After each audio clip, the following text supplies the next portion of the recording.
أعوذ بالله من الشيطان الرجيم. بسم الله الرحمن الرحيم. يا أيها الذين آمنوا لا تحرموا طيبات ما حل الله لكم ولا تعتدوا إن الله لا يحب المعتدين. وكلوا مما رزقكم الله حلالا طيبا واتقوا الله الذي أنتم به مؤمنون. یا ایها الذین آمنوا اے ہا کسانو چی مان روڑ دے لا تحرموا تاسو محراموے طیبات ما پاکیزہ حاسزنا احل اللہ لکم چی اللہ تعالی حلال کری دی استاسو دپارا ولا تعتدوا او تاسو دحدنا تجاوز مکوے ان اللہ لا يحب المعتدین بے شک اللہ تعالی چی دے محبت نکوی دا حدنا تجاوز کون کو سرا وکلو اخر تاسو مما دہاسنا رزقکم اللہ چی درکڑی ری تاستا اللہ تعالی حلالا طیبا حلال پاکیزا واتقوا اللہ او یریگے دا اللہ تعالیٰ الذی اللہ انتم به مؤمنون چی تاسو پا آمانی ایمان روڑن کیے. پدی مخی آیتونو کے دا نصاراو دا عیسایانو تعریف و مدح و شوا چی دی تکبر نکوی او دی چکل قرآن اوری دسترگون اوخ کی روانی شی جاڑی و بیا ایمان نوڑی او قرآن کریم وی چی دی کے عالمان و درویشان دی.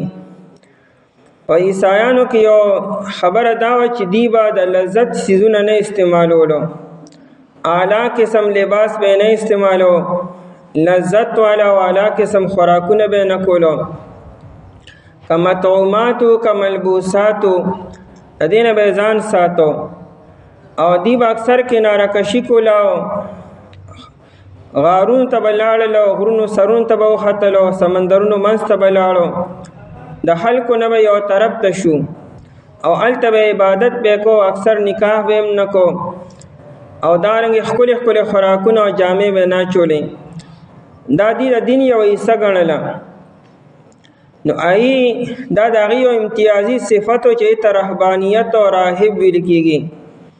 دې آیتونو کې ایمان والو ته تنبیه ده چې اسنه تاسو د اهل کتابو پشان شئ او د اعلی قسم خوراکونو نه او دارنګ د لباس نه او د نکاحون نه کناره کشي تاسو مو کې ټیک ته عیسایان خه خلق دې نرم دل دي خټوله خبره قابل تقلید نری داري خبره تقلید به نه کوي او اره خبره کې ایسا سر پر نمونه نه دي نمونه تاسو سر پر نبی علیہ الصلوۃ والسلام نے نبی علیہ الصلوۃ والسلام ته ګورئ هغه څنګه زندگی تیری آشان زندگی بتاسو تیروئ په لباس کې په خوراک کې په نکاح کې په معاشرت کې په اخلاقو کې په غمونو په حادو کې پارس کې بتاسو نبی علیہ السلام ته ګورئ تاسو به نصارا او عیسایانو ته نه ګورئ د نبی علیہ الصلوۃ والسلام نمونه تاسو لپاره د آشان تاسو زندگی تیر کړئ. دا ځکه تنبیه وشوله چې اسنه صحابو کې دا جذبه پیدا شي مونږ بم نکاحونه نکو مونږ بم خپل خپل لباس بنا چې خپل خپل خوراکونه بنکو بیا به زندگی تیرول ګران شي.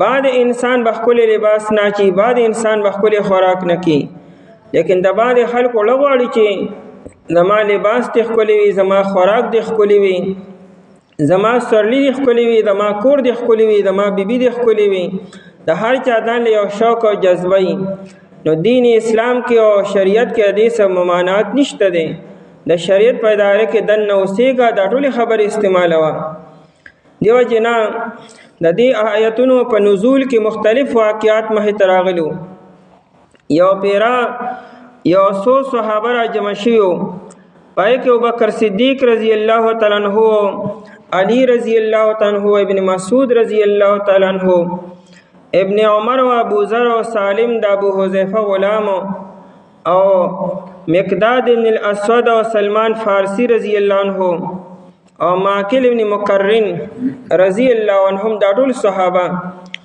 دی او پیر د عثمان ابن مزعون رضی الله عنه په کور کې راجمع شو. د خبرې به شروع شوي نو دې ټولو په دې خبره اتفاق وکړو، اتفقوا علی ان يرفضوا اشغال الدنیا، دی د دنیا د مشغولتیا به پریزو، دنیا نه مکمل کناره کشي کو بس دین ته متوجه شو، جماعتونو کې بکینو دنیا دا کارونه او دا غمونه او دا حاده به پریزو او دا لین دین او دا معاشرت دا خبره ته پریزو، ځکه دا د انسان توجه چې دین نه اړي دی د دنیا دا مشغلې به پریزو. او دارنګه ويترك النساء او بیبیانو لبم خاله نزو نو نکاحونم نکو او دا چې کم کړي به دی لبم خاله نزو. او دارنګه ويترهبو او رهبانیت به اختیار کو، کناره کشي به اختیار کو، یو طرف ته بشو. دا آیت مبارکه نازل شو، نبی علیہ السلام ته پته ولګیدا، نبی علیہ السلام ډیر سخت غوسه شو، فغلظ فیهم المقالة، نبی علیہ السلام یو بیان کو، خطبه ویلا او ډیر د سختۍ نه کار واغستو او بیا فرمایلو چې انما هلک من کان قبلکم، ستاسو نه مخکې قومونه امتونه په دې خبره هلاک شو، بالتشدید چای په ځان باندې سختی وکړه، په خپل الله تعالی په سختی نه وکړه، دی په ځان په خپل سختی شروع وکړه، یو سیز حلال او دی مونږ نه خورو، مونږ نه استعمالو، دا مونږ باندې حرام دی، نه سختی شروع کړه، نو نقصان خپل کو د الله نقصان ونکو. چې کله دی سختی شروع کړه، شددوا علی انفسهم فشدد الله علیهم، الله په سختی وکړه، احکامات په سخت نازل کړو، بیا پورا کولی نشو. نبی رسول فولائک بقایاهم فی الدیار والصوامع، ویلل شو ګوره کنه دا چې کوم خانقاګانی د بنی اسرائیل دي، پنوم خانقاګانی دی، دنه پکې ټول خواهشات او لذتونه شروع کړی دي. نبی علیہ السلام ډیر سخته اظهار وکړو. یو پیرا درې کسان رالو د نبی علیہ السلام کورته او د نبی علیہ السلام بارکه تپوس وکړو. بیبیانو وته نبی علیہ السلام د کوره بار وته دې دریو کسانو د بیبیان نه تپوس وکړو، د نبی علیہ السلام دروازه روجي او کنه کوجي، بیبیانو وته کله روجي او کله اکثر کوجمي. دویم تپوس داو کو نبی علیہ السلام د شپې ودی او کنه ویخي، بیبیانو وته نبی علیہ السلام د شپې آراموم کی او پاسی او تهجدوم کی. وی د نبی علیہ السلام د بیبیانو سره زندگی څنګه نکاح کیو کنه کی، بیبیانو وته نبی علیہ السلام هيو نکاح نړۍ نکاحونه کړی دي. دې درو کسانو وی چې نبی علیہ السلام خو چونکه بحال شوی دی، دا مخکنی او رستنی گناهونه الله تعالی معاف کړی دي. روایت کې راځي چې دې درو کسانو خپلو کې وی چې زمون خیال خدا او چې نبی علیہ السلام به ټول ورځ روزي روزانه ټول شپه به تهجد باندې ولاړی او نکاح باندې کینا، خبره خپل شان شو. نو بیا دی چې زټیک ته خیر دی، نبی علیہ السلام هو کنه کی نو خیر دی، خو مونږ له چې کنه ډېر مهنت پکار دی او ډېر همت پکار دی. هغه یو ویزه خو به دروازه روزنی سم روزانه، هغه بل ویزه خو به ټول شپه الله تعالی په مصلی باندې او دقیقم بنا، هغه بل ویزه خو سره نکاح نه کومه.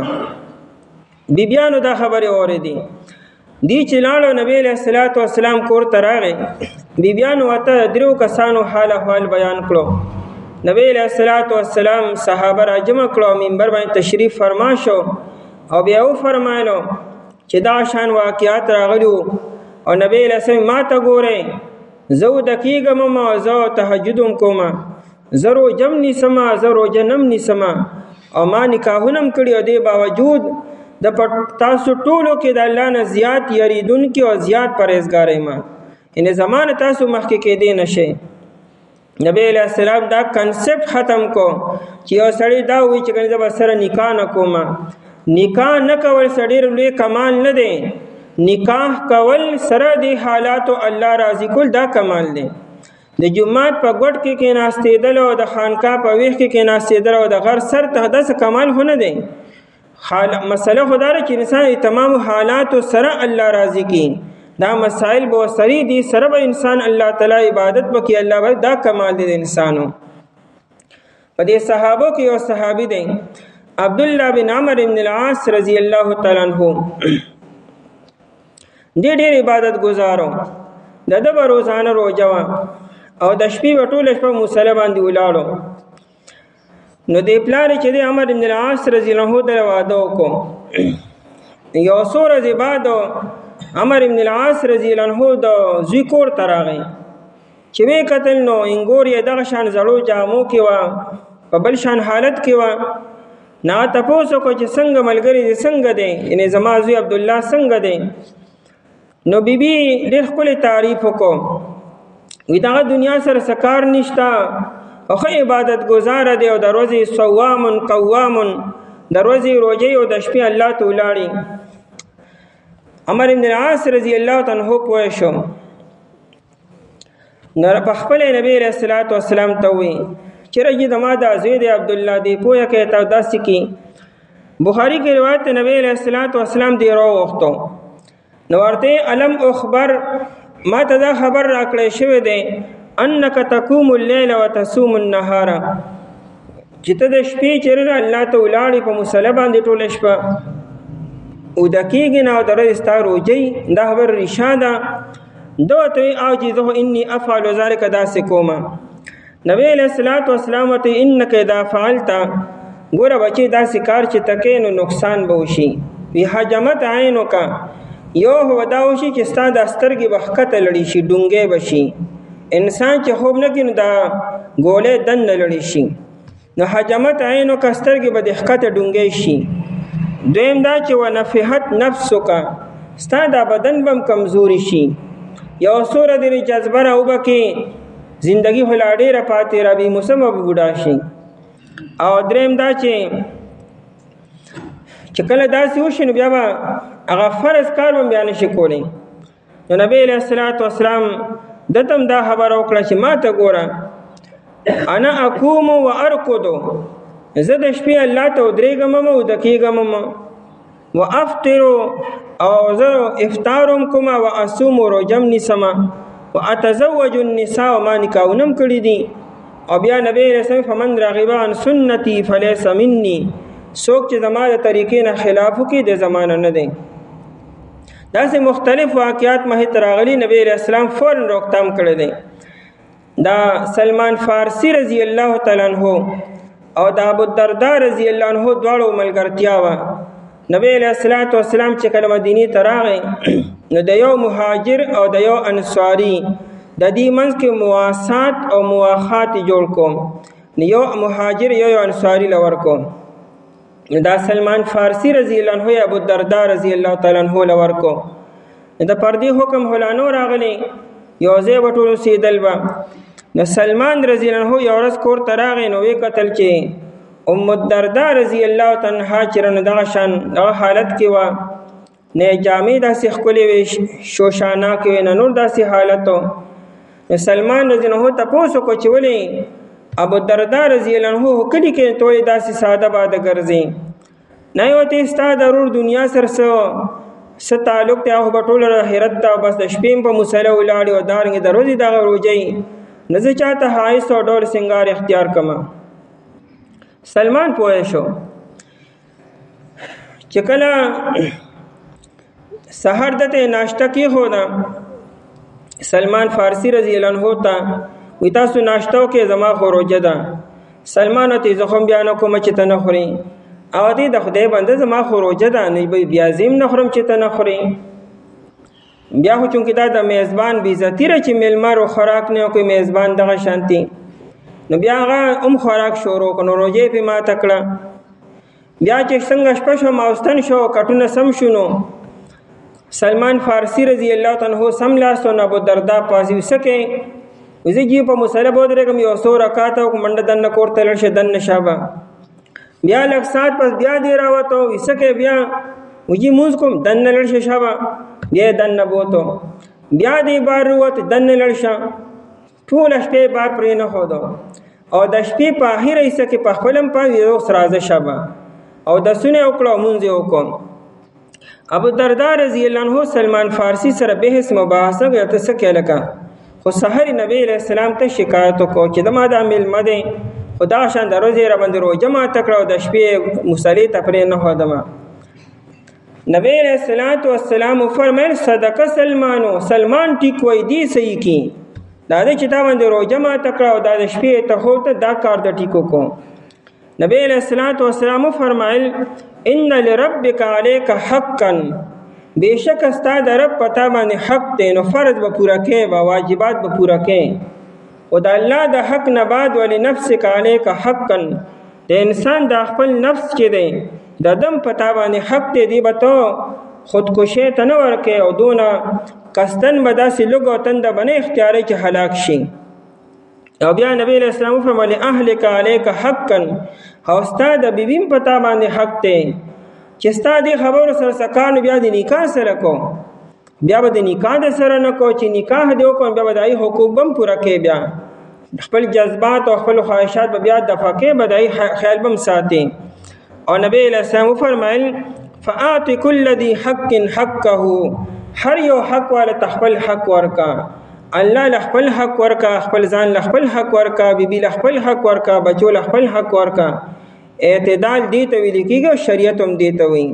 نبی علیہ الصلوۃ والسلام د دې وجه نه یو لس نکاحونه کړي دي یعنی دا نه چې ګنې پیغمبر او دین شریعت دا وایي چې ګنې انسان به بالکل خپل خوراک بنه کی خپل لباس بنا چی او دارنګ ګنې خپل کور به ني خپل گاڑی او سورلی به ني اعلی نه اعلی کور ځان له جوړ کا اعلی نه اعلی خوراک کوا د اعلی نه اعلی جامې استعمالوا تکبر په ځان کې مرا ول په میدان دوی مګنا په حرام دي ني په حلال دي وي او دارنګ ځان په وجه باندې دوی مګنا د الله نعمت غنو د الله شکر ادا کوا په دې کې څه مسلم نشته دی. ابن عاشور لیکلی دی سلمان حسن بصری رحمت الله علیه او ملګری فرقد السبخی نو حسن بصری رحمت الله علیه چا دعوت کو نو پای کې فالوزا او نور خپل خوراکونه پراتو چې حسن بصری رحمت الله علیه شروع کولا نو فرقد السبخی او طرف ته شکینه کینه سره خوراک ته ویلی روزه دی هغه نه روزه خو نه را نیول خوراک نه کوي وګي دا قسم خوراکونه د الله شکر څنګه ادا کوم. بیا حسن بصری وتوی ته یخي وبس کی وی او یخي وبخ خپل اس کما وی دا خدای بنده یخي وبخ را دین لوی نعمت ته دای شکر وسنګ ادا کوي تا ته دا لوی نعمت کاری او یخي برته نعمت نه کاری د یخي وبخ ته ته نعمت ته نه کاری چې څنګه ته داغي الله تعالی شکر ادا کوي د دین د الله تعالی شکر ادا کنه.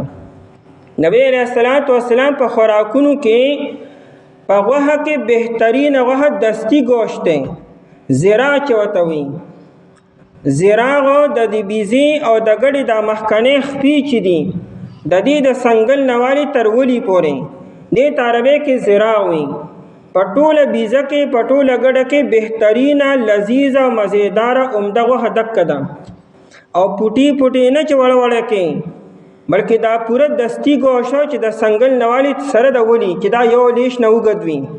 نبی علیہ السلام دم خړلې نه او ټول مزیدار خوراک د نبی علیہ السلام خو خوراکم داو چې کله به چا بيزاله لکړه نبی علیہ السلام به د زیرا او تکي خو د نبی علیہ السلام ډیر خوخو نو دا نه چې غني خپل خوراک نشي کولی.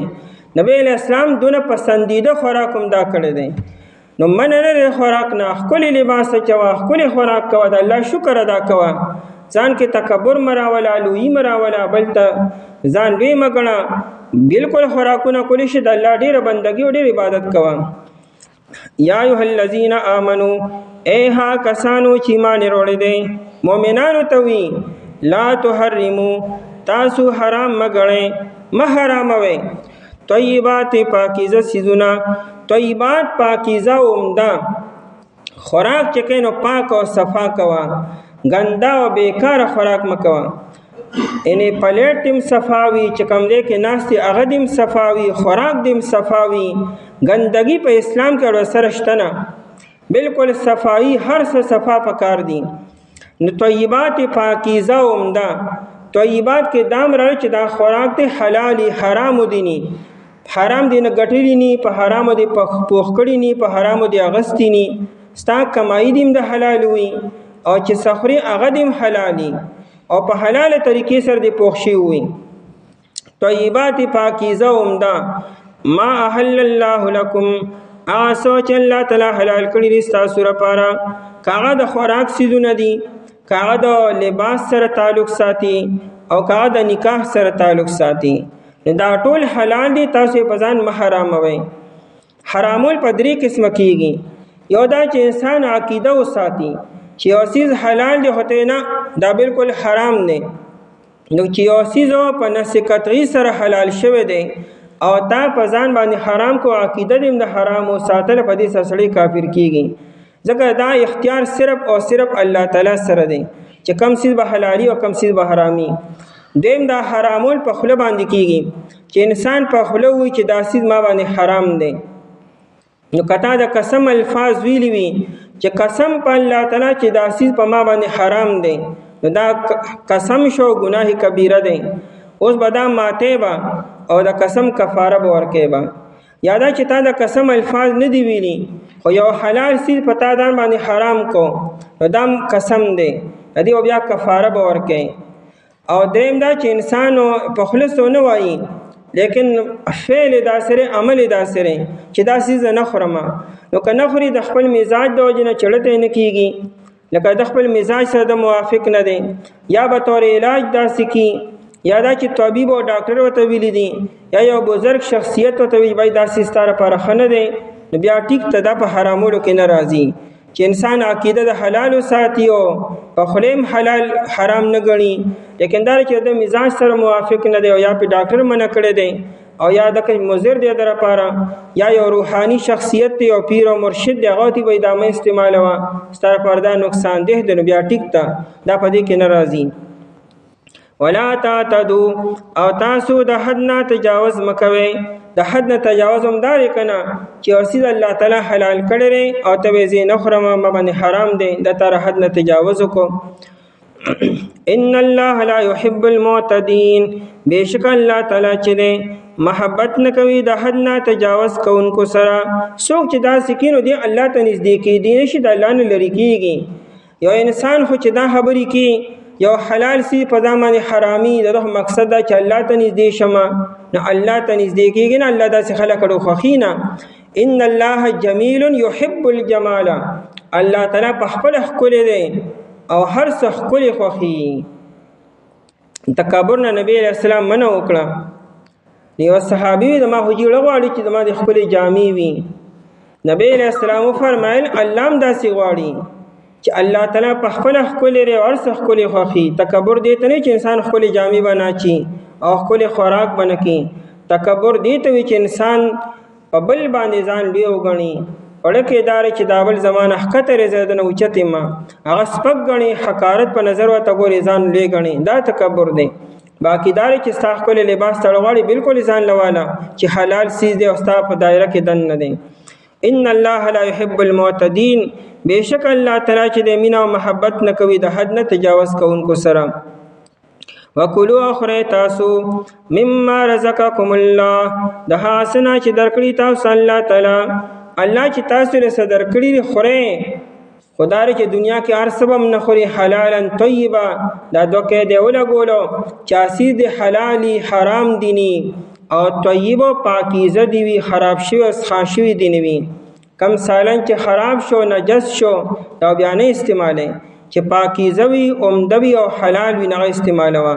حلالا طیبا حلال دی وی یعنی حرام دی نوی، او طیبا پاکیزه دی وی.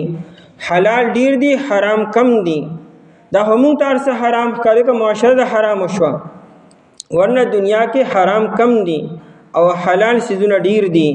تاسو ګوره کچره حرام شمیرل شروع کړي او څو سيزونه حرام دي، ارسه نور حلال دي، لیکن دا چې زموږ مزاج د حرام جوړ شوی دی. الله تعالی وی حلال او پاکیزه او د سيزونه استعمالوي خوري تاسو. واتقوا الله، او یریږي د الله تعالی نه، د الله نه یریږي الذي الله انتم به مؤمنون، چې تاسو په باندې ایمان وروړونکي، الله باندې ایمان او یقین ساتونکي نه، الله نه بیا یریږي.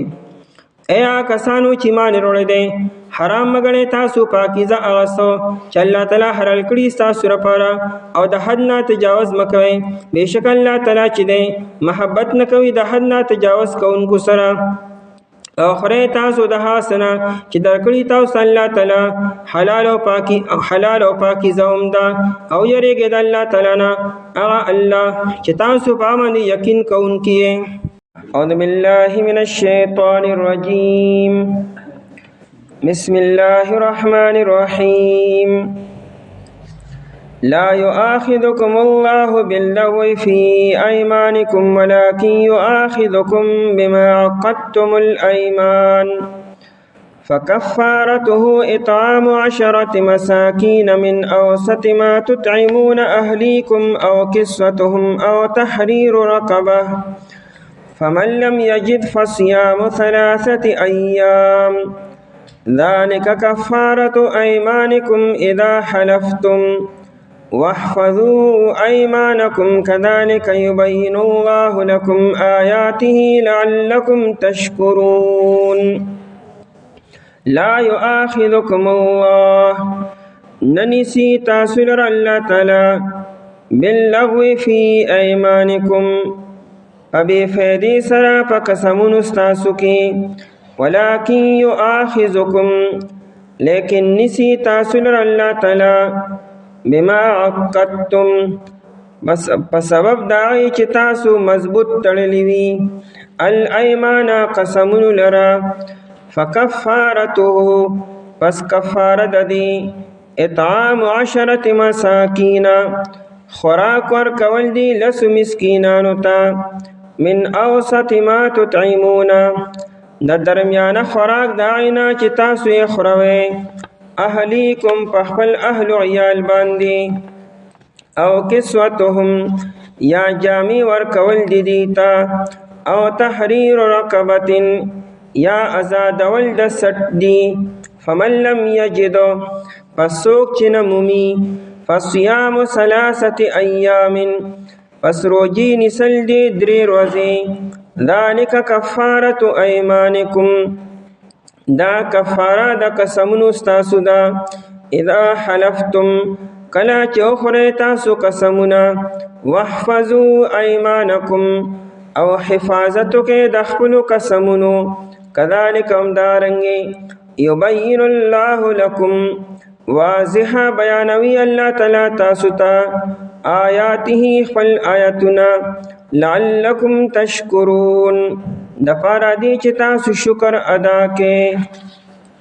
په دې مخکې 2 آیاتونو کې ممانعت شو چې د الله حلال سیزونه په ځان باندې مه حراموئ، د الله نعمتونه استعمال کړئ چې پاکیزه وي او حلال وي. اوس په دې آیت کې د هغې یو مثال بیاني که یو انسان په قسم سره یو حلال سیز په ځان باندې حرام کړي، یو جایز او یو مباح کار په ځان باندې منع کړي چې داسې به نه کومه او بیا د دړه غواړي چې دا کار وکړمه، نو چونکې د ګناه وکړو د الله نوم یې اخیستی دی، قسم یې خوړلی دی، په ځان باندې حلال سیز منع کړی دی، حرام کړی دی، د هغې د حلالېدو طریقه به صحیح. نو آیت کې د هغه قسم بیان دی چې انسان یو سیز په ځان باندې ممنوع کړي، نو طریقه دا ده چې دی به کفاره ورکړي، هغه کار به وکړي چې د کوم سیز نه قسم خوړلی دی او بیا به د هغې کفاره ورکړي. د کفارې بیا 3 صورتونه دي.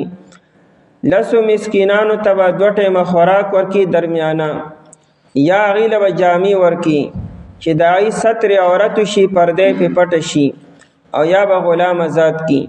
په دې 3 کې اختیار دی دته، که غلام آزادي خو چونکې نن سبا غلامان نشته نو دا خبره نن سبا پاتې ده.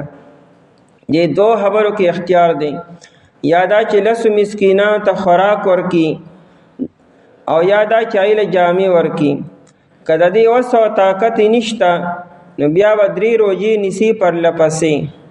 نو دې سره به دی چې کوم ګناه کړی دی، کوم قسم یې مات کړی دی، دا یې تلافي به وشي په دنیا کې. آخرت کې څه ګناه سم نشته، لیکن دنیا کې مؤاخذه ده.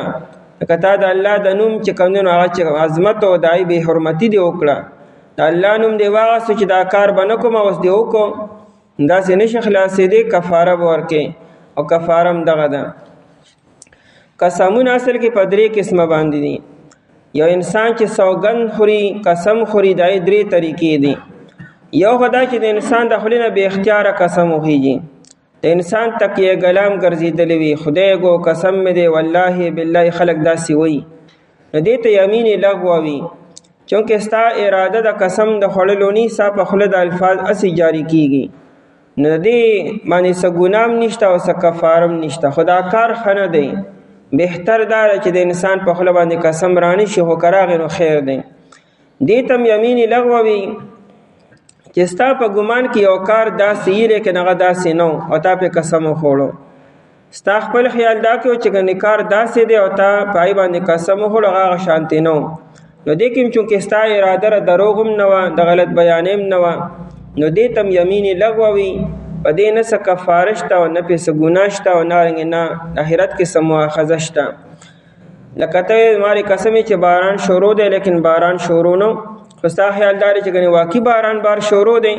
نو ستا خپل ګمان دا دی چې شروع دی لیکن شروع نه نو ستا اراده چونکې د دروغ هم نه وه د غلط بیانې هم نه وه دوکې هم نه وه نو دې وجې نه ستا خپل ګمان خو ټیک دی لیکن حقیقت کې داسې نو دې ته یمین لغو وایي په دې څه ګناه او څه کفاره نشته یو هغه قسم دی چې تا ته ښه پته چې دا کار داسې نه دی خو لیکن په دروغه قسم وخورې چې داسې دی مثال تا مونځ نه دی کړی لیکن تا قسم وخوړ چې ما دا مونځ کړی دی او تا ته پته چې ما نه دی کړی خو لیکن د ځان د خلاصولو دپاره تا په دروغه باندې قسم وخوړو یو کار تا نه دی لیدلی لیکن تا قسم خورې چې ما داسې لیدلی دی عدالت کې ته گواهی کې دا کار تا غځې کې موجود هم نه ته پې قسم خورې چې دلته زه موجود یم ما مخکې دا کار شوی دی دې ته یمین غموس وي د غموس معنا د ډوبولو په اوبو کې چاله یو غوطه ورکول او ډوبول ته ویل کېږي دې ته یمین غموس وي چې دا دونه زبردست او دونه خطرناک قسم دی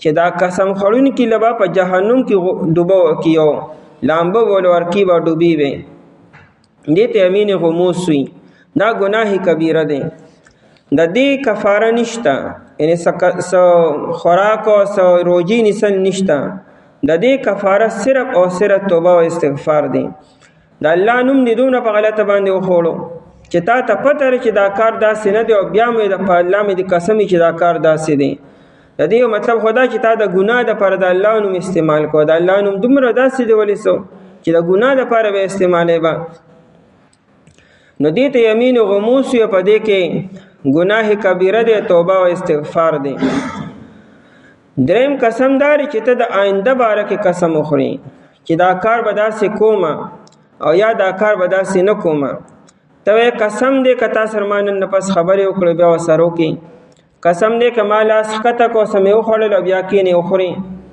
آینده باره کې قسم خورې چې دا کار به کومه بیا یې نه کوې یا ته دا کار به نه کومه بیا یې وکړې نو دې ته یمین منعقده وي دا منعقد شو د الله پنی دا قسم شوی دی اوس چې ته د هغې خلاف ورزي کوې تا خو دا کار به نه کوم اوسې کوې او ته دا کار به کوم اوسې نه کوې نو چونکې د الله نوم دې خوړلی دی نو ته به اوس کفاره به ورکې نو د کفارې نه مخکې به قسم مات کړې چې تا دا کار به نه کو نو به یې کړې وړومبې چې دې وکړو نو ګناه راغی یعنې مؤاخذه راله دنیا کې ستا تا د الله د نوم بې حرمتي وکړه دا یې تلافي داره چې بیا به کفاره ورکې مثال ته وایي چې زه به دې کور کې قدم نږدم نه به راځم او اوس مجبوري شو هلته ورځې نو که په ییره ورځې او که په ویښه باندې ورځې او که نه ستا یاد او که ییري او ورلې نو اوس به کفاره ورکې به دارنګې تا قسم وخوړو چې پلانکي سره به خبرې نه کومه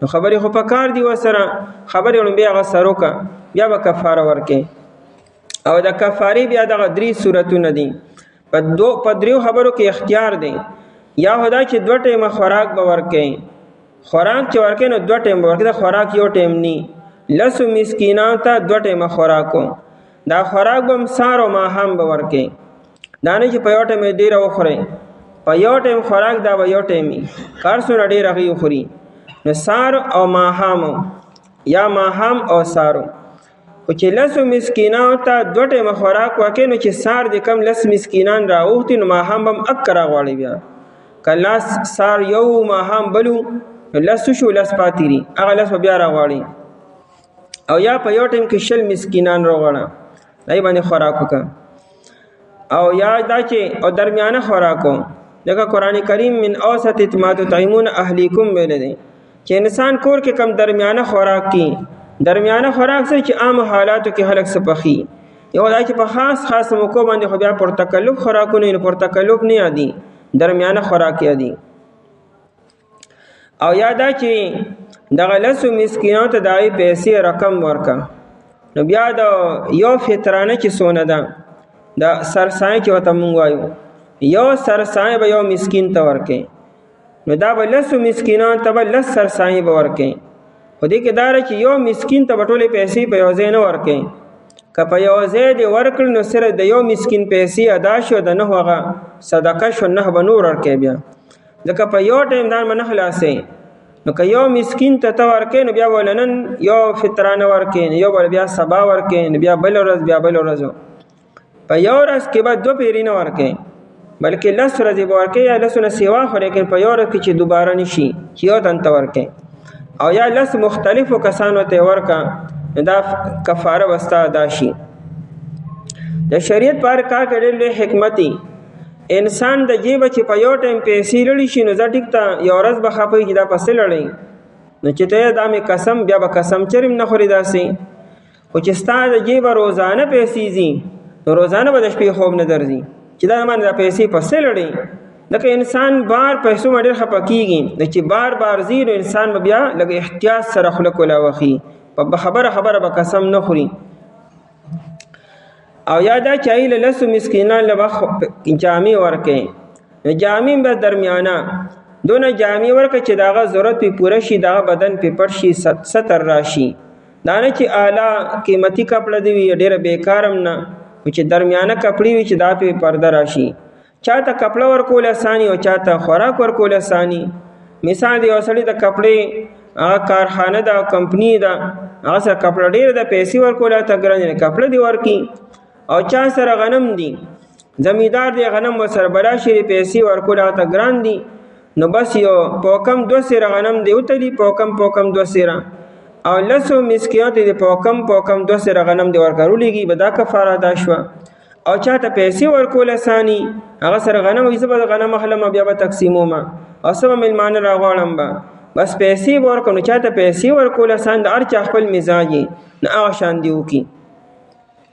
دریم آپشن قرآن کریم د غلام د آزادۍ ویل دی، خو چونکه غلامان نن سبا نشته نو دیو جن عملوم نشي کېدی. که آینده زمانه کې غلامانو بیا ترتیب شروع شي بیا غلام به مدا کولی شي، یو غلام به آزاد کې هو چې کامل غلامی، نیم غلام نه پورا غلام بیا کوین زده او کسړې دی هغه دا کول شي. او چې د دې طاقت د انسان ني غلام نشي آزادولې، پیسې وسره نشته، غنم وسره نشته، جامیم نشي ورکولې، ان طاقت د پیسو نشته، صاحب نصاب نه دی، د نصاب برابر پیسې وسره نشته، نو بیا به دې درې روزي نیسي، او دا درې روزي به دې بیا پر لپسې ونیسي، یعنی منځ کې بدی ناغه نه کی. مثال کا دو روزي ونیسلې او دې کې دی بیمار شو او پسې درې مروجه نشي نیسلې، یا اور پسې اختر راغی منځ کې لوی اختر راغی، چونکه د لوی اختر پسار د روزي نه من راغلی دا په ورځ باندې نبی علیہ السلام فرمای الا لا تصوموا فی هذه الايام، دا اختر پر ورځو کې روزه نه نیسئ، فانها ایام اکل و شرب و بیعان، دا د خوراک او اسکاک او د بیان سره د ملاوي دو ورځې دي کې بروجې نه نیزه الله تعالی د ملمستیا ورځې نامخکنه د روزې د نفلی شوي، بیا به د روزې د سره نیسي.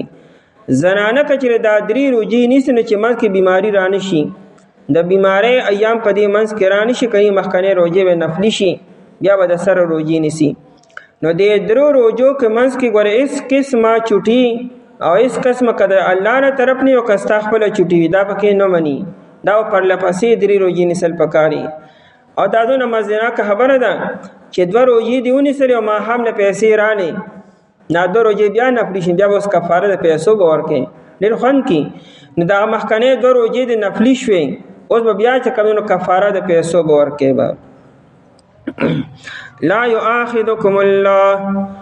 آیت مبارکه په دې موقع نازل شو چې عبد الله بن رواحه رضی الله تعالی عنہ داغه ملمانه رالو.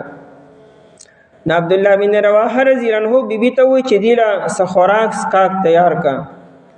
نو هغه بیبي یې خوراک تیارو لیکن ناوخته شو او د ماوستن ټیم او خوراک تیار نشو په ټیم باندې، نو تاخیر شو پای کې.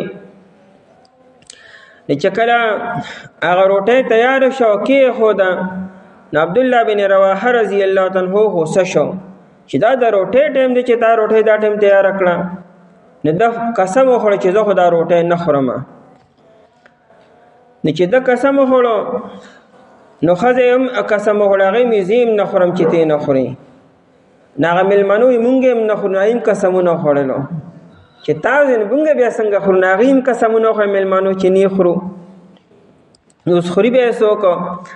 عبدالله بن رواحه رضی الله عنه پوه شو چې را شیطان منځ ته راغلی، مونږ یې هسې غوسه کړو وچ په مچه. عبدالله بن رواحه رضی الله عنه لاس کته کو، خوراک یې شروع کو. چې د شروع کو نو بیبي هم شروع کو، نو مېلمنو هم خوراک شروع کو. خو سهار له بیا دی نبی علیه السلام ته خبر ورکړو چې بیګا دغه شان چل شوی دی. نو مطلب دا مونږ ښه وکړو که نه چې مونږ خپل قسم مات کړو، مونږ خوراک وکړو. نبی علیه السلام ورته احسنت، ډېر ښه کار دی وکړو، تا له هم ښه دی وکړو چې قسم دې مات کړو، خوراک دې وکړو او مېلمنو هم ښه کار وکړو. او په دې موقع د آیت نازل شو، روح المانی لیکلی دي چې تاسو داسې قسم وخورئ چې زه به نه خورم او بیا یې وخورئ. نو خوراک خو پکار دی، خو دا چې کفاره به اوس ورکوئ که قسم هم مات کړی دی.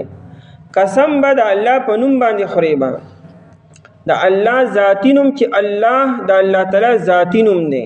نو ته والله بالله تالله، په الله مې دې قسمي، په خدای مې دې قسمي. دا خدای هم د الله اوس چې کوم دی نو نوم ګرځېدلی دی، خلک یې خدای ګو یعنې خدای ګواه دی. او یا د الله تعالی صفتی نوم، نو د الله تعالی صفتی نوم بیا الرحمن دی. ته په رحمان مې دې قسمي، د رحمان په ذات مې دې قسمي. د دین علاوه د الله تعالی نور صفتونه به نه وی، ته والرحیم والرؤوف داسې نه. البته قرآن کریم او کعبه چې ده شامل کلی چې دا موس په عرف کې قسم ګرځېدلی دی. لکه یو سړی په قرآن مې دې قسمي، ته والقرآن، او یا په قرآن مې لاس کېږي دا موس قسم دی. او یا ته د کعبې په رب مې دې قسمي، په کعبه مې دې قسمي. نو ورب الکعبه، ته په کعبې مې دې قسمي او په کعبې د رب مې دې قسمي، دا مطلب دی. نو ورب الکعبه، نو دا قسم دی. د دین علاوه دا نن سبا چې خلک وي ستا په سر مې دې قسمي، زما په سر مې دې قسمي، تیری سر کی قسم میری سر کی قسم، دا جایز نه دی، ګناه کبیره دی. قسم بس صرف او صرف د الله په نوم باندې، د پیغمبر په نوم قسم نشي خوړی، نو د بل چا په نوم بس قسم وخوري. نو بل څه دا ګناه دی، دا د الله نه ما سوا د بل چا په نوم باندې قسم خوړلو. قرآن کریم کې الله تعالی په ډېرو خبرو قسم خوړلی دی. په اسمان قسم خوړلی دی، په ځمکه باندې خوړلی دی، په شپه باندې، په ورځ باندې، نور او سپوږمۍ باندې. نه خو د الله تعالی بادشاه دی، د الله خو خلک چې په هر څه باندې قسم خوري. لیکن مونږه تاسو د الله نه ما سوا د بل چا په نوم باندې قسم نشو خوړی. او که وخوري نو دې به توبه وباسي په دې باندې. د دې قسم مطلب دا دی چې ته چاته باور ورکوې چې تاله د الله دومره لوی ذات تاله زه در کومه، په ذمه دارۍ کې در کومه چې دا کار زه ټیک دی داسې کویم، زه به دا کار کومه یا به نه کومه. نو د الله نټونه لوی ذات الله تعالی دی. نو ته د الله تعالی هغه لوی ذات چاله په اعتماد کې ورکوې او ګواه کې ورته چې داسې وایم. نو د الله نه ما سوا بل څوک داسې چې دی ورته په ګواهۍ کې ورکوې، الله سره مقابله څوک کولی شي؟ نه دې وجې د الله نه ما سوا بل څوک به چاته ګواهۍ کې نه ورکوې او نه به چاته په اعتماد کې ورکوې.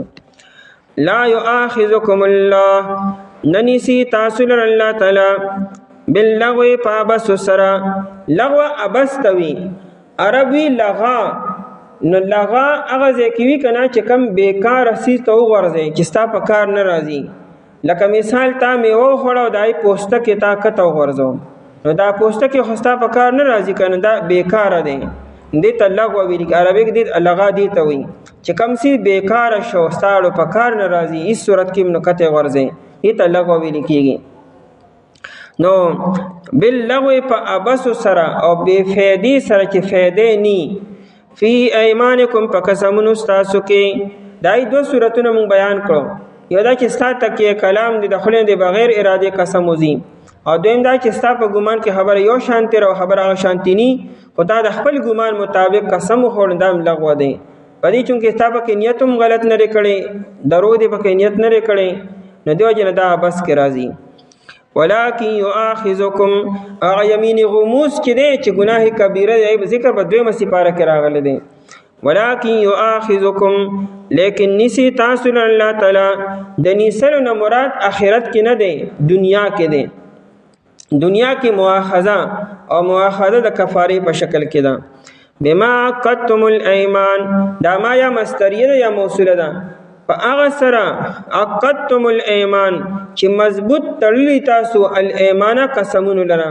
مضبوط تړل څه ته وایي؟ دا د الله نوم غسل دا ولې وړه خبره ده. سو په یو خبره باندې د الله نوم غسل دا خبره ته مضبوطه کړه، کلکه دې وتړله، اوس به پرانیزي نه ماته به نه. ایمان جمع د یمین ده، یمین قسم ته وایي. دا قسم مضبوطی، اصل کې یمین دی خلاص ته وایي. دا خلاصم طاقتور او مضبوطی، ځکه قسم ته قسم یمین ځکه وایي. فکفارته، پس کفاره ده دی. کفاره مبالغه نه، کفاره اصل کې پټولو ته وایي او کفاره اصل کې لری کولو ته وایي. فکفارته، نو دا تا چې کم قسم وخوړ بیا دې مات کو، دا تا ډیر لوی عیب رو پزان باندې ولګو. د دې بس رجول پکاري، لړکول پکاري، پردو پر راوستل پکاري. نو دا عیب یو لړکول دي او یو بیا پای باندې پرده راوستل دي. دا دغه داسې دی لکه مثال یو دیوال په ډیر ښکلی رنگ روغن شوی دی، هغه تا خراب کو په توروالی سره، او یو دا توروالی لړکول دي، بیا پای باندې دوباره بیا هغه شان رنگ لګول دي، ځکه کفاره وي. دا عیب یو لړکول دي چې د لری کو ازاله خو دې وکړه، ختم خو دې کو، خو هغه کې بیا هم هغه رنگ پاتې شوی نه دی، او دوباره هغه شان رنگ بیا ورکو، دغه کفاره لفظ وي. نو په دې کې د لری کولو او د پټولو دواړو معنا ده. فکفارته، نو مراد نه ساده معنی تلافی، چې کم نقصان شو د دې نقصان تلافی به څنګه کې توسو. نه دای طریقه دار اطعام 10 مساکین، د یو قسم به یو کفاره وي. کچره په یو معامله کې تا یو څو قسمونه خو یو معامله را قسمونه په ډیر خورلې دي، نو دې کې تداخل کې دي شي. څه مطلب؟ د ټول یو کفاره ورکول شي. لکه د یو خبرې باره کې تا یو پیر قسم خوړو، نو بیا یې پی خوړو، بیا یې خوړو، نو دې ټولو کې ته یو کفاره ورکول شي. خو کچره قسمونه دي په مختلفو معاملاتو کې خورلې دي، څه قسم د یو باره کې سره بل باره کې سره بل باره کې، نو د ار یو ځان لسان کفاره ورکې. کچره تا یو خبره کې قسم وخوړو کفاره دی ورکړه او بیا ری قسم وخوړو، نازله کفاره نه کیږي، اوس بل ورکې بلکې بل قسم دی خورلې. نو فکفارته، پس کفاره د دې چې دا تلافی د دې چې دا اطعام 10 مساکین، خوراک ورکول دي 10 مسکینانو ته. اطعام وی 10 مسکینانو ته، په خپل نشي خوړې، ستا بیبی نشي غړي په خپل بیبي باندې، په خپل بچو باندې نه، په خپل مور او پلار باندې نه، چې ته نه پیدای استانه پیدا دي ای باندې نشي خورولې. یا وسم کارو را چلو خلک سارو ما هم کور تکي بس ایله را چلے وي باندې خوري نه، بل باندې غریبانان شو، مسکینان چې وتوي، مساکین چې مسکینان وي، ان ای صاحب نصاب اغنیا ني، مالدار ني، ستا رور دی خور دی رماسی تر دا غریبانانو کری، که غریبانانی پا دی خوڑی شدیل ورکولم شي. من اوسط ما تطعمون، اوسط درمیانه توی، دا درمیانه خورا اغا چه تاسو یا خوراوی، اهلیکم پا خپل اهل و عیال باندی پا کور والا باندی. وگر اوسطی ہوئی دیونه چې غني اعلی عمده خوراکو چې دا پولا او نریغه خو میان دانا درمیانه خوراک چې کم خرق کور کی خدام نه چې بالکل بیکاره معمولیم نه، درمیانه خوراک چې کم دار زمانه د هر اور خپل خپلوي. اهلیکم چې په خپل کور علی تاسو کویغه، نو دا بیا دوه ټیمه پکاري خوراک چورکې دوه ټیمه ورکې، یا دا غي رقم ورکې پیسې ورکې، بیا خو هغه یو رقم نیمول نشي. ان د یو مسکین چې کومه فطرانه دا دوه کسانو تنور کې یو ته به ورکې با، که یو فطرانه مثال 200 روپے دی او تی سلسل ورکې دا دانشوا، یو مسکین ته به یو فطرانه پورا ورکې. او کسوتهم یا جامع د دی جامع بیا درمیانه، او تحریر رقبتن یا آزاد ول د سړتی، کنایه د غلام نه. فمن لم یجد پس څوک چې نه مومي د دې درو خبرو کې نه مومي څوک نو فصيام 3 ایام پس روزي نیسل دي 3 ورځې. 3 ورځې خو پرلپسې دغه په روایت کې سره متتابعات قید راغلی دی نو پرلپسې روزي نیسلو. بل د کفاره کې دا سهولت هم شته چې دا نه چې کفاره و فوراً ورکړي د مرګ نه مخکې کفاره ورکول پکار دي. مثال قسم د 10 کاله مخکې مات کړی دی او نن ته کفاره ورکړي نو په دې ګناهګار نه چې 10 کاله تا ولې تاخیر وکړو بس خو چې د مرګ نه مخکې دی ورکړه. د دې وجنه انسان له دا خبر لیکل پکاري په کاغذ باندې چاته ویل پکاري چې ما دا شان قسمونه خوړلې دي او مات کړی مېري نو کفاره به ورکوم. مطلب مرګ او ژوند پته نه لګي مړ شي په ذمه د کفاري پاتې او شاته چاته پته نشته نو چاته ویل پکاري یا لیکل پکاري په دمه د خیر دی بیا ورکوه کفاره. ذالک کفاره ایمانکم دا کفاره د قسمونو تاسو دا اذا حلفتم کله چې تاسو قسمونه وخورئ چې کله تاسو قسمونه وخورئ په خیال سره قسم ناراضي چې ستا پړه کې خیال لاغې په خوله به وایي الفاظ په دې خوله باندې وینو الاغې او د الله نوم په کې تاغستي نو الاغې.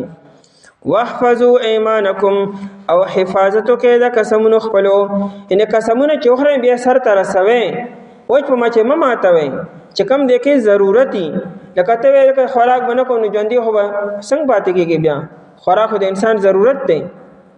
ته پلان سره خبرې نه کوم مور سره خبرې نه کوم زوی سره خبرې نه کوم بیبي سره خبرې نه کوم دا ګناه دی خبرې وکړي سره بیا قسم مات کا او چې کم دې کې ضرورت نشته دی نو بس ماته سر ته ورسو کنه لکه ته دا پلان کې ګناه بنه کوم درو بنن نفس نه قسم خوري نو می ماته دروغ ویل ولستاس فایده ول ثواب دی پکې سو په دې خپل قسم کلک شه سر ته ورسو تر مرګ پورې دروغ موایا.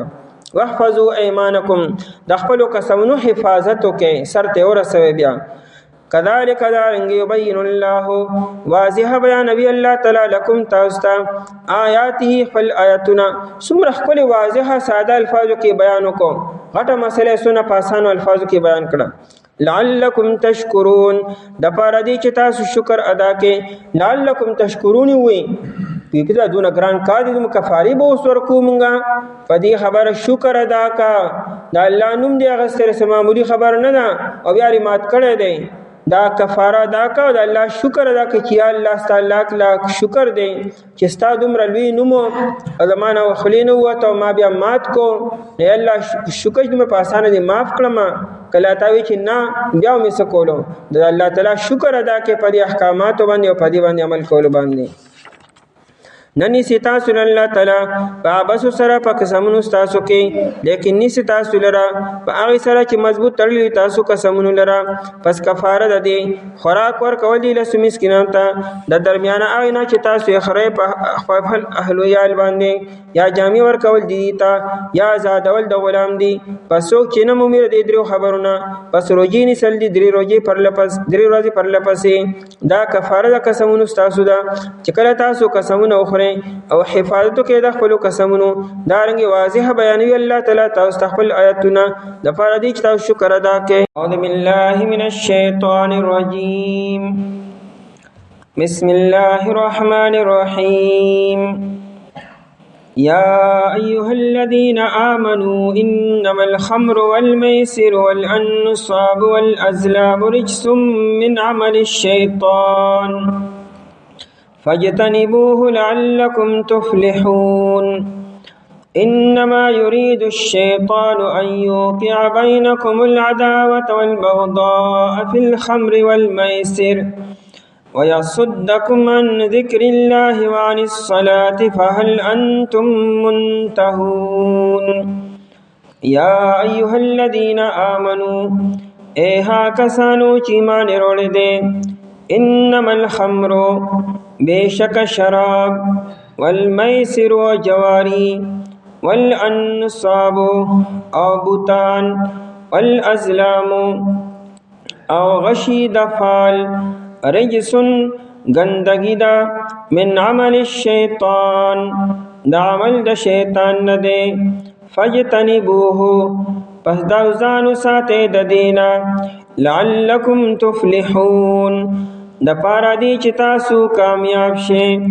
انما یرید الشیطان بیشک اراده لري شیطان ان یوقع بینکم دا چې دی واچوي ستاسو منځ کې العداوة دشمنی لرا والبغضاء او بغض لرا فی الخمر والمیسر بسبب د شراب و د جواری ویصدکم او دی منی کی تاسو لرا عن ذکر الله د یاد د الله تعالی وعن الصلاة او د منځنا فهل انتم منتهون پس آیتا سو من کیدن کیے پدې مخکې آیاتونو کې قرآن کریم منع وکړه چې حلال سيزونه په ځان باندې مه حراموئ.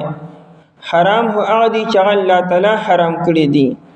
نه حرام څه دي د هغې بعضې اقسام دې آیت کې بیاني چې په تاسو باندې الله تعالی شراب حرام کړي دي او جواری حرام کړي ده او بت پرستی به نه کوئ تاسو او دارنګې په غشو باندې او فعالونه نه اچوئ. دا سیزونه اصل کې حرام دي، دې نه ځان وساتئ. کم سیزونه چې الله تعالی حلال پیدا کړي اعظم په خپل مه حراموئ. حرام سیزونه خدای دې نه اجتناب وکړئ.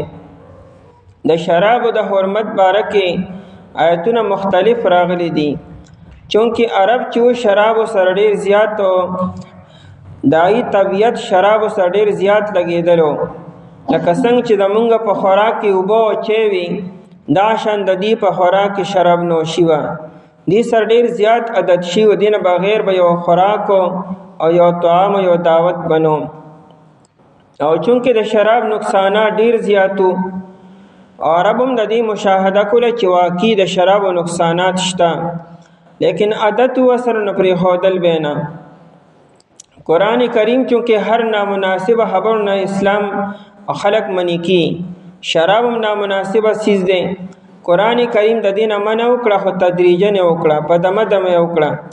یکدم یې حکم رانلېږو چې شراب بالکل مس کړئ ځکه چې بیا به خلکو ته ګرانه شوي وه.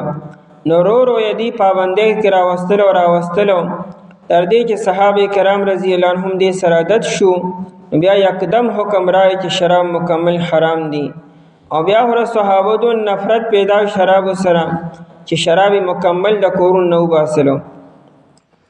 د شراب حرمت تدریجن ناغي، تدریجن مراد رفتا په دمه دمه راغله دي. اول آیت راغی د سوره النحل ومن ثمرات النخيل والاعناب تتخذون منه سكرا ورزقا حسنا. الله تعالی تاسو میوه پیدا کړی دي چای کې کجوري دي او انګور دي. دې کجورو د انګور نه تاسو خپل سيزونم تیاروي چا رزق ته خپل رزق ته فائدہ مند دي خو د دې نه تاسو نشم ځان له جوړوي. نو سکرن قران کریم نشت نه تاسو ځان له تیاروي او د سکرن په مقابله کې رزقن حسنن وي چې د کجورو نه او د انګور نه تاسو ځان له خپل رزق هم تیاروي. خو د خپل رزق په مقابله کې نه مرادو نشه چې د خپل رزق مقابله کې نه مطلب نامناسب سیستم ته ځان له تیاروي. نو چې کم سمجدار او خيار خلکو چې کم د قران او د حدیث او پر رموزات باندې پوهیدلو او الله تعالی بلیغ ذهن او فکر ورکړو هغه خو چیرې قران کریم عجیب انداز کې خبره وکړه چې د انګورو نه او د کجورو نه تاسو ځان خپل رزق هم تیاروي. نو د خپل رزق په مقابله کې دا سکر یعنی نشه نو مطلب دا چې دین مراد نامناسب سیز دی. نه هغه تاسو کو د نبی علیہ الصلوۃ والسلام نه د شراب مبارکي نو قران کریم دویم آیت نازل کو د سوره بقره یسالونک عن الخمر والمیسر. دا خلق ستانه د شراب مبارکي او د جواری مبارکي تپوس کی. نو الله تعالی داسې انداز کې بیان کو چې کل فیهما اسم کبیر و منافع للناس. پدې کې فائدې مشته او پدې کې نقصانات هم شته. فائدې داري چې انسان ذهن اټم کې ډېر خکار کی، ذهن یې تیز شي، ځان نه پويږي، طاقت په بدن کې وقتی طور باندې پیدا شي. نو د وقتی طور فائدہ را لذت ملو شي خلیته او ذهن ته. لیکن دار چې نقصانات ډیر دي، بدن له نقصان ورکی، معدې له نقصان ورکی، عقل له نقصان ورکی، انسان داسې حرکتونو کې چانه مناسب وي. خو قران کریم چې نقصانات ډیر دي د فائدونه. چې د دې نقصانات ډیر دي او منافع کم دي. نو په دې سره ډیر هوښیار او سمجدار خلک پوه شو چې شراب نقصانات ډیر دي او فائدې کم دي. نو ولې مونږه هغه څیز اختیار کو چې کې فائدہ کم او نقصان پکې ډیر دی. نو په دې سره خلک ورو منی شو په دې سره. لیکن بعد خلک وایي چې زموږ به ځان ساتو د نقصاناتو نه، دا یو بیا شراب بس کلبه. درې مایت بیا سوخ پس راغی او پابندی دا ولګی ته به د مانځه په اوقاتو کې شراب بنس کړي. یا ایها الذین آمنوا لا تقربوا الصلاة وانتم سکارى، چې کله تاسو په نشه کې شراب مسکلي نو دی وخت بیا مانځه له بنه ورځي. ظاهره خبره دی مؤمن مسلمان مون سره هدا غزل لګاوي مون به دې څنګه پریزي. نو د موز پر یهودل خو کې دی نشو، البته دومره پابندي ولګي چې د موز په اوقاتو کې به نس کړي. اوس که تاسو ګورئ د ماسپښین نه تر ماوستنه پورې دا منځونه تقریبا یو بل ته نږدې دي. د دې منځ کې دومره ګیپ نشته، دومره وخت نشته چې انسان شراب وڅکي او بیا د نشه کوزه شي او ډېر بیا مونځ په توجه سره وکړي. نو د ماسپښین نه والې تر ماوستنه پورې به خلکو بیا شراب نه څکلو او د ماسپښین د مونځ نه مخکې به څکي، ډېر مخکې به څکي، دغه ګنټه نیمه کې او د شراب نشه نه کوزیږي. نو مطلب که چېرې یو نیم به مونځ دی یو نیم بجه، نو د مطلب د 12 بجو نه بعد بیا چا شراب نه څکلو، نو هغه تر ماوستن مانځه پورې. نو دونه ټایم کې پابندي راغله چا به نه څکل. بیا که چا به څکل نو د ماوستن د مونځ نه بعد به څکلو او یا د سحر د نور ختو نه بعد به څکلو. نو په دې سره ورو پابندي راغله. او چې کله خلک بالکل ورو د دې سره ورو دین یو طرف ته شو، عادي شو د شرابونه، نفرت ورو پیدا شو. ناهره کې دا آیتونه رالو چې اوس دا شراب چې دا بالکل حرام دي او دا ګندګي ده او دا شیطانی عمل دی او دې نه ځان وساتئ. د دې په وجه تاسو به دشمنو کې غورځېږئ، نفرتونه پیدا کېږي، دشمنۍ پیدا کېږي او تاسو اتفاق او اتحاد به ورسره ختمېږي. لہذا دې نه ځان وساتئ. چې دا آیتونه رالو په دې سره مکمل شراب حرام شو، خلکو مکمل اجتناب وکړو.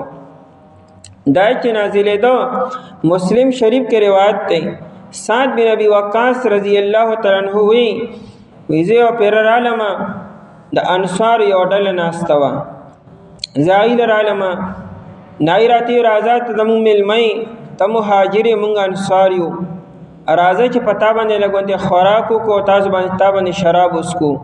د شراب لا حرام شویم نو مونږ یو ځای ته لړو یو سفر ته دای دلان د کینا سو مونږه خوراک وسکا کوم کو خوراک سو نو د اوخ یو سره پوخ کړه او ریت کړه او دا عرب ډیر په شوق سره پخیم او خوریم بیا نو هغه مونږ خوړو نو ورپسې سم ډیر شراب وسکلو. نو د شراب وسکلو نه بعد د عربو دا ترتیب چې دی به شعر او شاعری کوله، قصیدې به دا خو د دې دغه تکیه کلام او د اشعار ویلو. نیما اشعار وی نو ایما په اشعارو کې دا وی چې المهاجرون خیر من الانصار، دا مهاجرین چې دا د انصار نه غوره او بهتر خلق دي.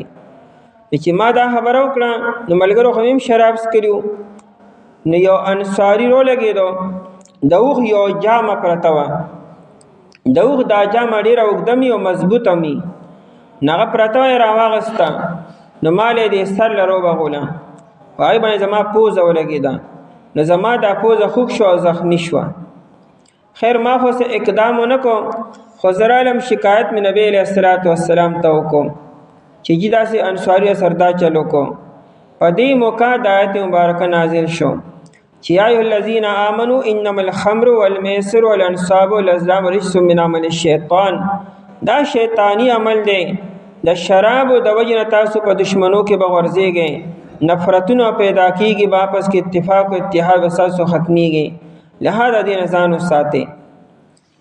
چې کله دا مخکني آیتونه راتلو چې په دې وخت کې به نس کې په دې وخت کې به نس کې او د شرابو نقصانات ډېر دي او فایدې کمې دي نو عمر رضی الله تعالی عنہ دعا وکړه اللهم بین لنا فی ذلک بیانا شافیا.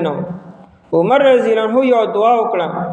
دا عمر رضی الله عنہ ډېر ذهین مو ډېر فتین مو او د دې رموز شناس مو د شریعت په مزاج باندې پوهېدو. دی پوهېږي چې شرابو کې سچل دی، قرآن کریم رو پابندۍ لګي او مونږ منې کې سچل په دې کې شته. چې کله دا مختلف آیتونه راتلو نو د دعا وکړه اے الله مونږ ته د شراب باره کې یو واضح بیان وکړه چې بس یا اسکو او یا نسکو. دا نه چې مازه ټایم کې مسکې فایدې کمی دي نقصانات دي. مطلب څه شو؟ یا الله مونږ ته یو پاکه خبره وکړه د ټوکو چې سکو به او کنه به سکو. اللهم بین لنا فی ذلک بیانا شافیا، الا یو شافی او واضح بیان مونږ ته وکړه. نو دا آیتونه په دې مقرالو. نو د آیت په اخره کې دي فهل انتم منتهون، اوسم تاسو منع کېدونکي نه یې. نو عمر رضی الله عنه صادر ورپسې راښکې شو او روته دی وی چې انتهینا یا رب یا انتهینا یا رب، اے رب مونږ منی شو، بس مونږ منی شو. د دې آیتونو پر راتلو سره د چا په کور کې شراب و، د چا په لاره کې و، چا سر دکان کې و، چا سر کم ځای کې شراب و، بس هغه ځای باندې هغه واړولو.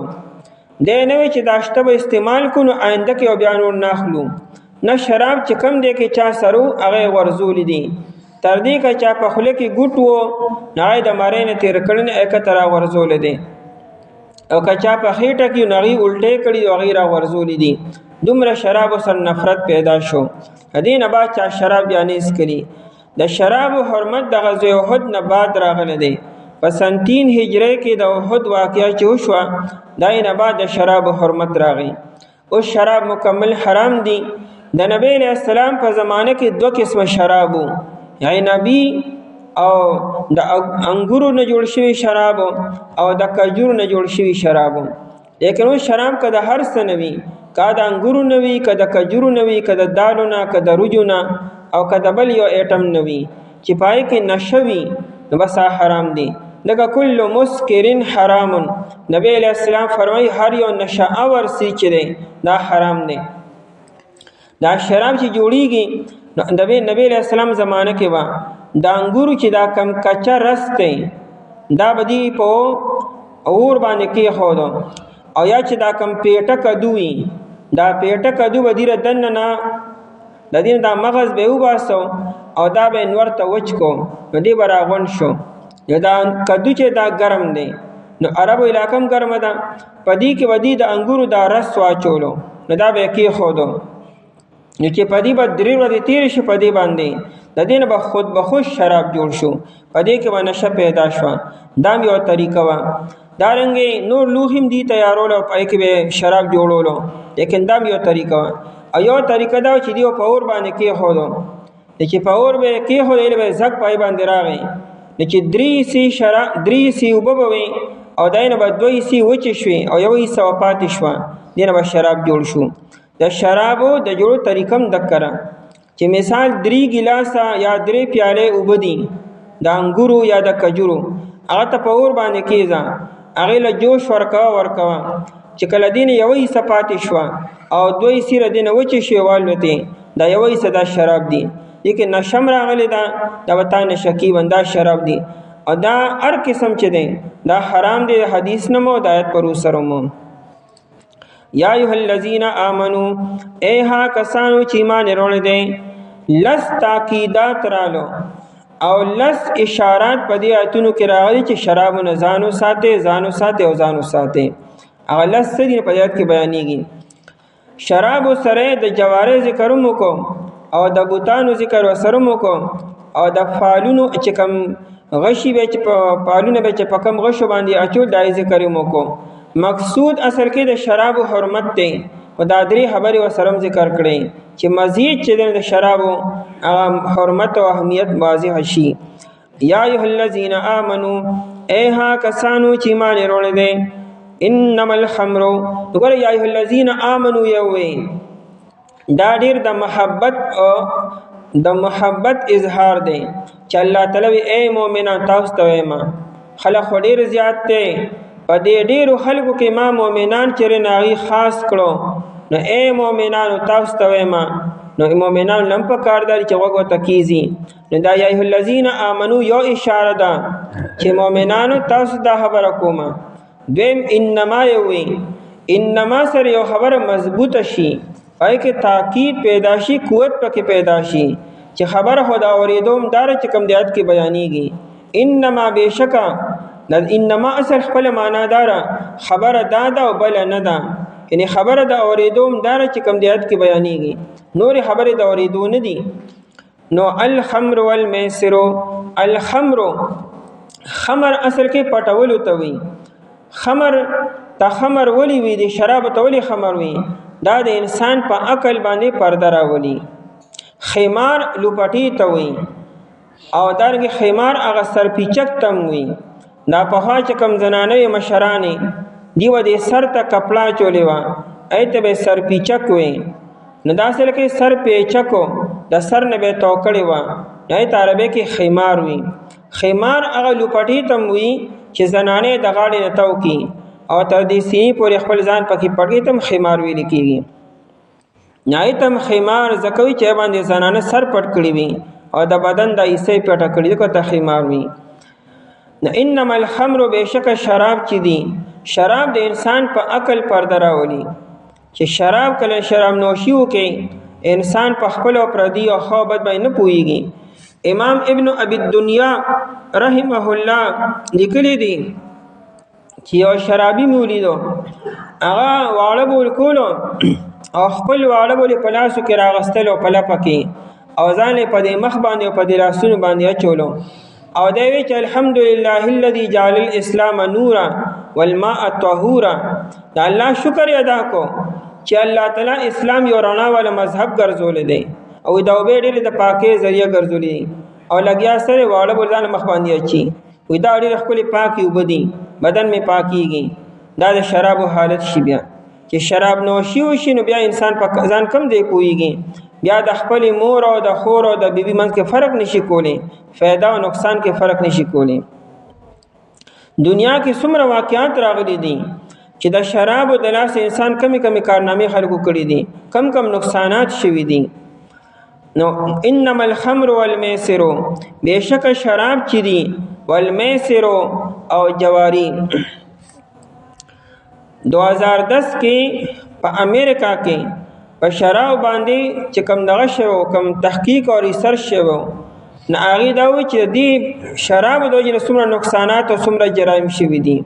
سو پیر هغه په شراب پابندي دا ټیک نه دي لیکن مجبوری شي اکثریت اسکینه ځکه بیا الاو کی ورنه هغه سو پیر پابندي لګول په دی باندې.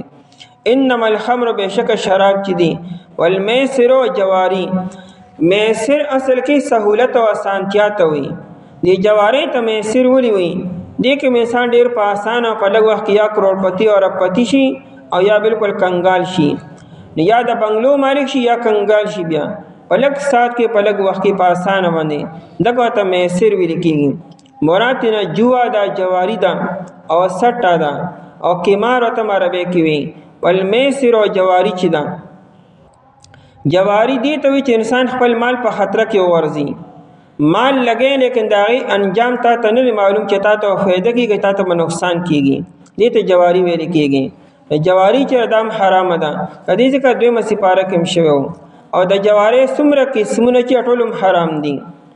والانصاب انصاب جمع دا نصب دا، نصب اصل کې ادرول ته وي چې دا کم سی ته بندگی کې اغزان ته ودرې مه ته کیږي، لکه داخلك دا بوتان ځان ته ودرې مه ته کیږي، سوک کانی سوک بوتو سوک ونا سوک سو ایت انصاب بی مراد نه بوتان دي. دا کانی او دا بوتان به خلکو یې خو سنبال کې پالمارو کې چې مونږ بیا کو نه راوي به مه ته بیان ته ودرو چې کم دې به مونږ کو یا کم دې به عبادت کو اغازه کې بیدان تکي خو ذکر انصاب وي. نو مراد نه غټي دي او بوتان دي. والازلام ازلام جمع د ظلم دا غش ته ویل کیږي. ناشنا طریقې جاهلیت کې لس کسان بو او داغي بل لس غشي وو، نو دا لمنی وغشي چې وو دای به سی مقرر وي. د یو غشي د 1 نمبر غشي به یوې سوا، د 2 نمبر غشي به 2 سی وي، د 3 نمبر به 3 سی، د 4 نمبر سلوري سی، د 5 نمبر 5 سی تر 7 پورې.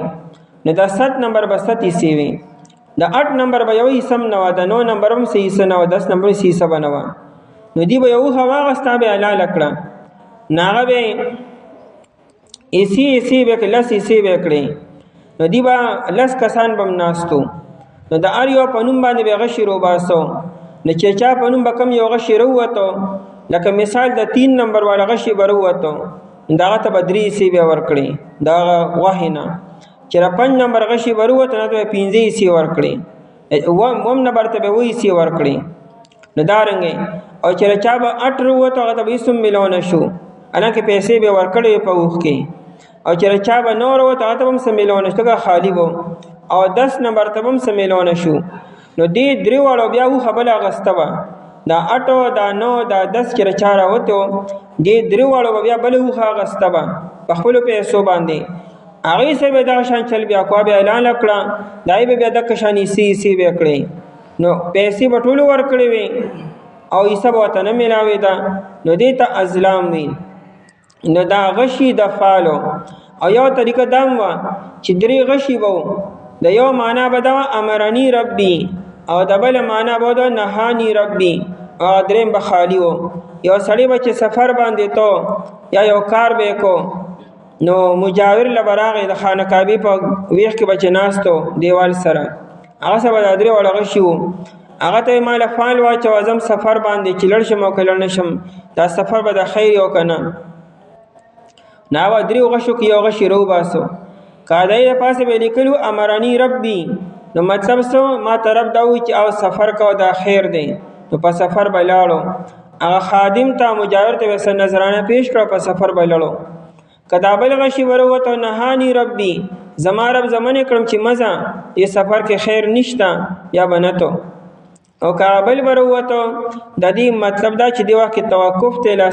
فیصله ولا نتیجه نه روزي او دا غشي خو الله تعالی نه نازل کړي او نه را لګلی دي د ځان یو کارم شروع کړی دی نو دا فعل چول دا د ځان خبرې دي نیک فعلی نبی رسول الله خو کړی دا لیکن دا خبر خو پیغمبر علیه السلام حکم نه کړی دی خبرې نو دې ته ازلام وی د دې ذکر د دې سورته مبارکه په 3 نمبر آیت کې ذکر شوی دا د ازلام او د انصاب تفصیلی ذکر التم راغلی دی دلته چې وروړو نو د شراب د مذمت د واضح کولو د پاره چې ګوره د شراب بت پرسته سره یو ځای کړه او شرک سره یو ځای کړه چې انسان د شراب نه ځانو ساتي دا شراب داس یو ګناه چې دا دی وکړو ته ته بیا ار یو ګناه آسان دی دا د ټولو ګناهونو جر لدا تا ته شرک ول بیا آسان دی مذهب بدلول آسان دی د دنیا هر یو جرم هر یو ګناه هغه ته بیا آسان دی چې کله دا شراب نوشي وکي والانصاب او بوتانو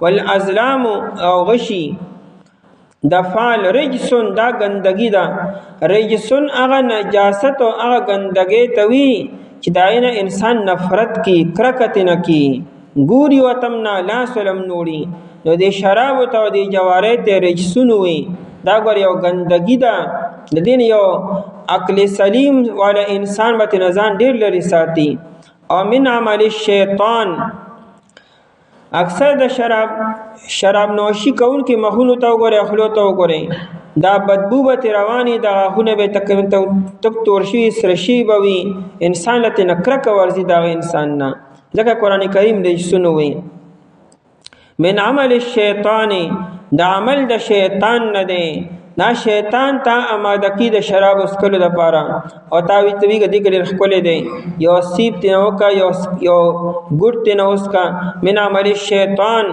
دا د کار د شیطان نه دی نو فجتنبوه د دې دومره خبرونه بعد ځانو ساتي ردینا فجتنبوه اجتنابو کې ځان ته اوسه اجتناب اصل کې کناره کشه توی لری ته نه اوسېګا اغازیلم ورزا خاکی مسرمتی رگا کینا و سرم گورا و تم فجتنبو دا مجلس نپاسا دی بوتل تم دا سرم گورا گورج دا سنگ شده لعلکم تفلحون دا پارا دی چی تاسو کامیاب شه که دنیا کے کامیابی غواړي او که آخرت کامیابی غواړي د دواړو کامیابی د شراب رضان ساتلو کې دي د دیو جن ډیر خلک داسې شراب بالکل نه ریس کړي نبی علیہ السلام په ژوندۍ کې چې ته شراب نه ریس کړي ابو بکر صدیق رضی الله عنه عثمان رضی الله عنه د حضرات دنیا کې چت شراب نه ریس کړي د جاهلیت په زمانه کې مو د اسلام نه مخکې نه ریس کړي لعلکم تفلحون د پاره دي چې تاسو کامیاب شئ عمر کافی دي یا کسانو چې ایمان وروړی دی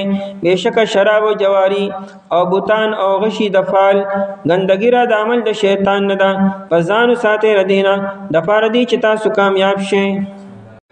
اعوذ بالله من الشیطان الرجیم بسم الله الرحمن الرحیم إنما يريد الشيطان أن يوقع بينكم العداوة والبغضاء في الخمر والميسر ويصدكم عن ذكر الله وعن الصلاة فهل أنتم منتهون وأطيعوا الله وأطيعوا الرسول واحذروا فإن توليتم فاعلموا أنما على رسولنا البلاغ المبين ليس على الذين آمنوا وعملوا الصالحات جناح فيما طعموا إذا ما اتقوا وآمنوا وعملوا الصالحات ثم اتقوا وآمنوا ثم اتقوا وأحسنوا والله يحب المحسنين. إنما يريد الشيطان بشك إرادة لري شيطان عند دي خبري یوقع بینکم چې واچوي ستاسو منځ کې العداوة دشمنۍ لره والبغضاء او بغضونو لره فی الخمر په سبب د څکلو د شرابو کې والمیسر او په کولو د جوارۍ کې ویصدکم عن ذکر الله او دی منی کی تاسو لره د یاد د الله تعالی نه وعن الصلاة او د منځنا فهل انتم منتهون پس آیا تاسو من کیدونکي واطیعوا الله او تابعداریو کې د الله تعالی واطیعوا الرسول او تابعداریو کې د پیغمبر واحذروا او ځان بچ کې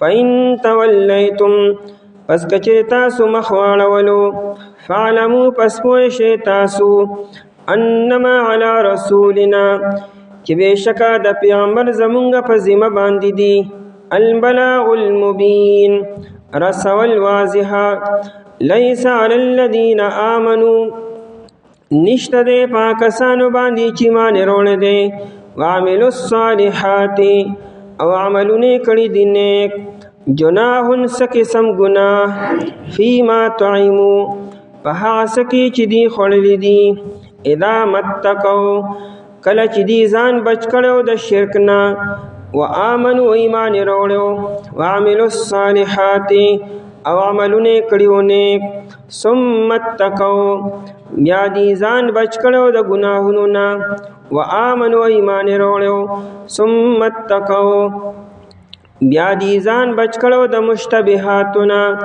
واحسنوا او دی نیکی کړي وا والله يحب المحسنين او الله تعالی محبت کوي نیکو کارو سره. په دې آیتونو کې د شراب مذمت بیانی او دای د حرمت حکمتونه بیانی چې الله تعالی شراب او جواری ولې پتا سو باندې حرام کړه. د دې د وجې نه ستاسو منځ کې به مینه او محبت او اتفاق او اتحاد ختمیږي او ستاسو منځ کې به بغضونه نفرتونه او دشمنۍ به پیدا کیږي. دویم دا چې تاسو به د الله تعالی د یاد نه غافل شئ الله تعالی حکمونه نه به تاسو غافل شئ. دا شراب چې دی کې ستاسو دنیا هم نقصان دی او د آخرت هم نقصان دی. د خپل رب نه به تاسو غافل کېږئ د شرابو د وجې نه په نشه کې به پوهېږئ به نه دشمنی به پیدا شي نفرتونه پیدا شي. او دویم دا فرمایي چې کوم خلکو دینه مخکې شراب سکلی دي د شراب د حرامېدو نه مخکې نو بای باندې څه ګناه نشته دی. ګناه خو نن نه بعد دی چې څوک اوس کي نه باندې به ګناهي. خدا خبر د صحابه کرام رضی الله تعالی عنهم بارک ده دا نه چې ګنې یو سړی اوس وي چې خیر دی تر اوسه مې چې سکلی دی ګنې خیر دی معاف دی. نو اوس که یو انسان نن توبه وباسي نو چې کوم اسکري دی نو باقاعده معافي غواړي د الله پاک نه توبه به وباسي. یعنې دا مخکني ورته مفتو کې نه معاف کېږي ګناه کبیره کړی دی الله پاک نه معافي غواړي هغې به ورته الله تعالی هغه هر څه معاف کړي. او دا حکم د هر یو نشه اور څیز باره کې دی. څومره چې د نشې والا څیزونه دي که سیالو د اوبو په شکل کې دي لکه شراب شو، او کنه وچ دي لکه پوډر شو، دارنګې افیم شو، او یا آیس دي دا وچ شکل کې دي، دا ټول حرام دي ځکه چې دا نشه آور دي. بطور علاج انسان به قدر ضرورت استعمالولی شي. یو انسان بیمار دی او د بیماری د دفع کولو دپاره ورته یو طبیب او ډاکټر ووایي چې ته په دومره مقدار باندې نشه آور څیز استعمال کا، نو بیا به قدر ضرورت استعمالولی شي. لکه ډیرو دوایانو کې دا نشه آور څیزونه استعمالیږي، خو د ضرورت د وجې نه او به قدر ضرورت دي، هغه استعمال خیر دی. خو انسان دا شراب او دا نور نشاور څیزونه د لذت دپاره او د ټیسټ دپاره او د خوند دپاره نشي استعمالو، دا حرام دي. انما یرید الشیطان، بېشکه اراده لري شیطانو. د آیت کې حکمت بیانې چې شراب الله تعالی ولې حرام کړو. انما یرید الشیطان، انما دپاره د حصري، یعنې د شیطان کار صرف او صرف داري. شیطان ستاسو خیرخوا نشي کېدی او ستاسو فایده چرم دی نه لټي. دا دی چې تاسو له ترغیب درکړي چې شراب وڅښئ، جواری وکړئ، دې کې فایدې دي، منافع دي. نو نه، شیطان ستاسو خیرخوا نه دی، بدخوا دی. د دې د وجې نه ستاسو منځ کې نفرتونه پیدا کړي او دشمنۍ پیدا کړي. انما یرید الشیطان، بېشکه اراده لري شیطانو، ان د دې خبرې یوقع چې وغورځوي واچوي بینکم ستاسو منځ کې، او که یوقع واقع کولو ته وي، اچولو ته وي. مطلب ستاسو منځ کې د مخکې نه دشمنۍ نشته، په انسانانو کې د شعورونو دشمنۍ نه، دې منځ کې خو مینه، محبت او اتفاق او اتحاد دي. دا خو شیطان چې په دې مختلفو اسبابو سره د دې منځ کې اول نفرت پیدا کی، همیشه د دشمنۍ نه مخکې بدګماني پیدا شي. انسان اول بدزن او بدګمان شي، لکه سنی منځ کې اسی بدګماني و پیدا شي ستا باره کې. د بدګمانۍ نه بیا ترقي کې نای کې پړه کې بیا نفرت پیدا شي، نو بیا بغض پیدا شي، نو د بغض نه بعد بیا بدزبانی پیدا شي. انسان بیا داخله استعمالی بدزبانی کې او بدکلامی کې، نو د بدزبانی او د بدکلامی نه بعد بیا دشمنی پیدا شي. نو بنیاد چرې نو بنیاد بالکل هیڅ هم نه، بنیاد بدګماني وي. که انسان هغه ټایم کې خپل ذهن صفا کړي چې نه د ما غلط خیال دی څه نشته داسې، نو مخکې بیا انسان دشمنۍ ته نه رسي. نو بدګمانۍ له مونږه ترقي او بدګمانۍ بنیاد دا شیطان دی. دا شیطان کار دار چې ستاسو منځ کې به دشمني او نفرت به پیدا کړي. ان یوقع بینکم، دا چې واچوي ستاسو منځ کې العداوت دشمنۍ لره. دا دشمنی او نفرتونه دا د انسان د دین ویښ وباسي. د دې وجې نه شریعت بار بار وی او د قرآن او حدیث تعلیمات دا دي، صلح کوئ، روغه کوئ، خپلو کې معافي کوئ، یو بل ته کوشش کوئ چې خبره رفع دفع کوئ، اختلاف ته خبره مه بوځئ، نزاع ته خبره مه بوځئ. د نزاع د وجې نه د جګړو د وجې ډېر لوی برکتونه نه امت محرومه شوی دی. د شب قدر عمرته لوی برکت والا شپه چې وه هغه معینه وه، نبی علیہ السلام امت ته ښودله چې هر سړی هر خاص او عام دا برکت حاصلولی شي.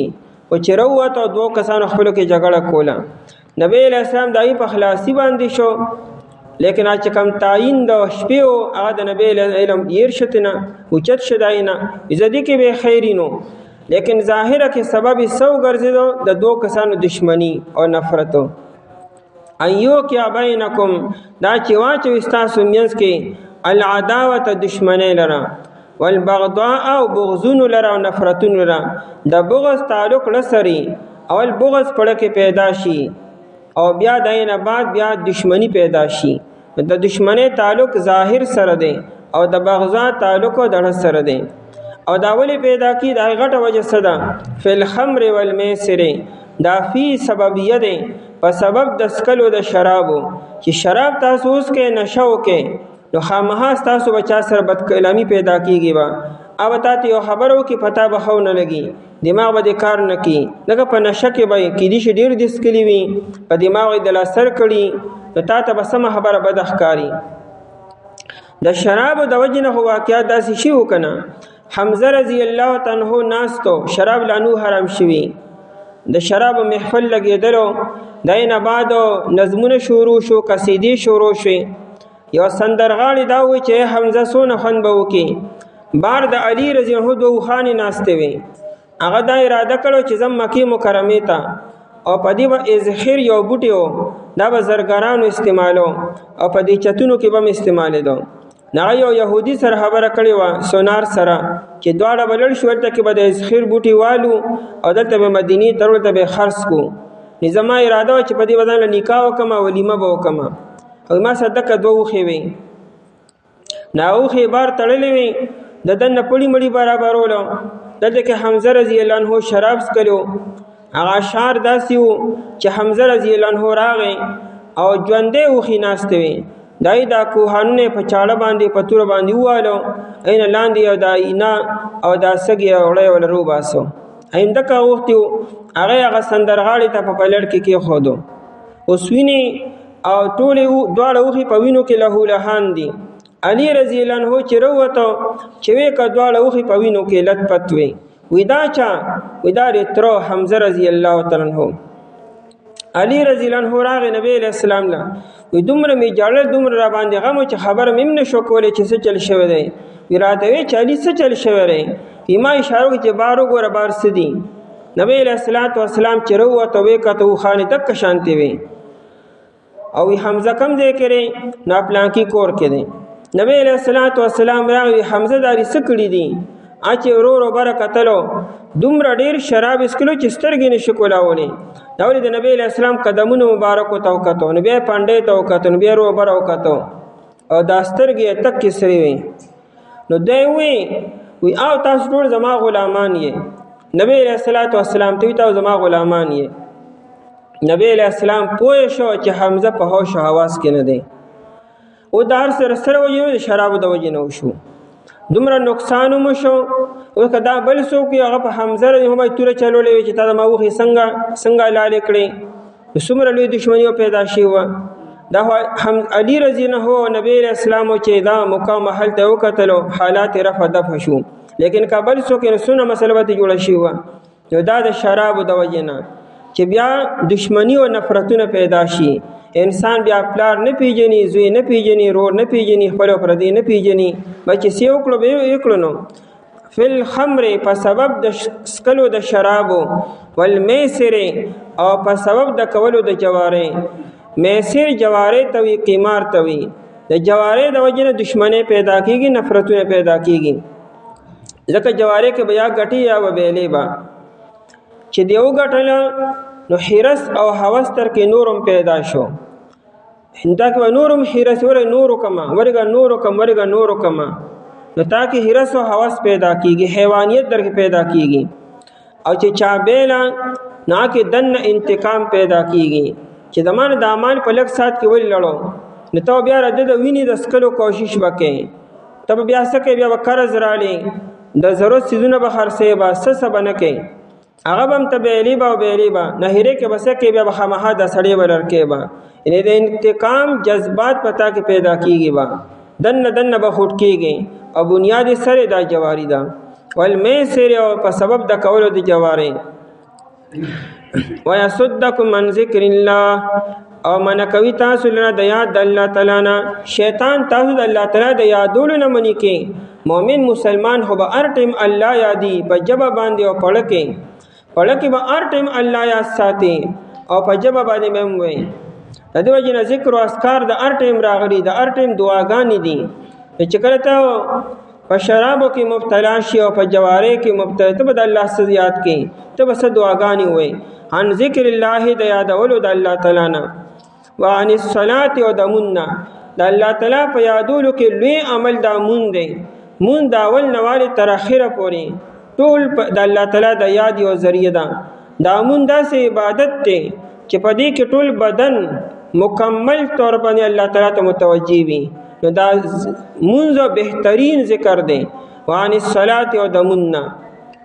فهل انتم منتهون، پس آیا تاسو من کیدون کیه. دومره حکمتونو د دومره تاکیدات او دومره ارشادات نه بعد بم تاسو لا شک کوي پدې کې.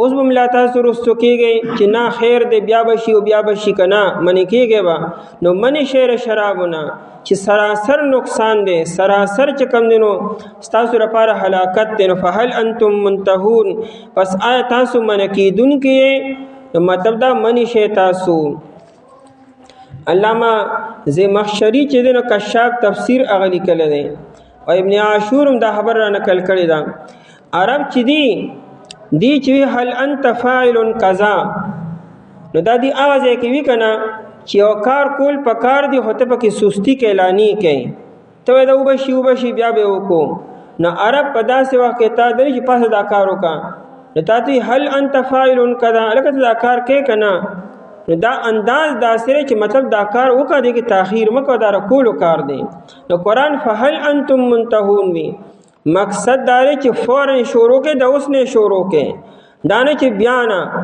سبا نه بل ورځ نه نه اوس نه شروع کې نو فهل انتم منتهون قرآن کریم با د عربو په انداز کې ځان پوهه کو په دې باندې وي آیا تاسو منع کېدونکي یې نو مطلب اوس نه منې شئ دا فهل انتم منتهون تعبیر ځکه وکړو چې یو سړی دا ونه وي چې دا ما سره تر اوسه پورې کم شراب دي دا به استعمال کما او د دې نه بعد به نور لین دین نه کومه نور به نه اخلم نو نه د اوس نه شروع کې د دې وجې نه صحابه کرام رضی الله عنهم چونکې د قرآن په رموز او په اسرارو پوهېدل او په لهجه باندې چې چا سره شراب په کم حالت کې وو اکه ټیم نه پرېښودو کچا سره کور کې و نه هغه واړولو کچا سره مشکیزو کې نو مشکیزې یې کټ کړلې پرې کړې مټکې ماتې کړې کچا سره د سورلې د پاسه نو سورلې نه راکوز کړي نه د پاسه مات کړي دي او کچا سره په خوله کې نو د خولې نه غورځولې دي او کچا سره ګیلاس کې نو ګیلاس یې کته غورځولې دي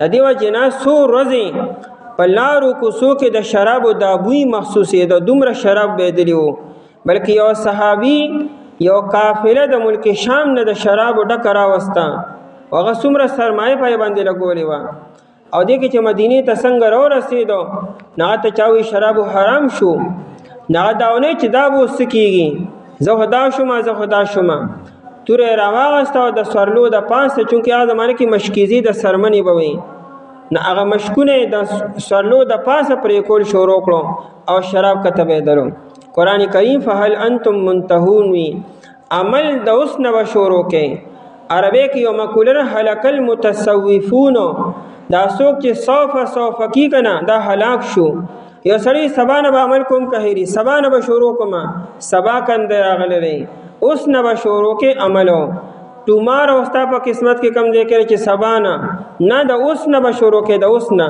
بدای صحابو کې مونږ کې دا مصیبت دی صحابو به عمل د اوس نه شروع کو مونږ سبا نه به شروع کو سبا کې هر یکم نه به شروع کو سبا نه به شروع کو او د یکم تاریخ نه به شروع کو او د منډه نه به شروع کو نه اوس نه شروع کول پکار دی فهل انتم منتهون واطیعوا الله او تابعداریو کې د الله تعالی واطیعوا الرسول او تابعداریو کې د پیغمبرو یاد کې بیان دی چې د شراب حکمتونه معلومه وي چې دا ولی حرام شونو لکه دا سوجد لکه بد الله په حکم باندې عمل وکړي د شریعت حکمتونه معلومه وي بس دا غټه هوا چې الله تعالی حکم کړی دی دا الله نه لوی حکیم ذات بل نشتا چې الله تعالی یو حکم وکړه نو که په حکمت او په مصلحت او په علتونه پوهیږي نو خدا او کنه پوهیږي هو بس دومره کافر چې د الله حکم دی وسو ځکه د الله یو کار بے فایده او بے مقصد نه دی الله تعالی په هر کار کې لوی حکمت او بندا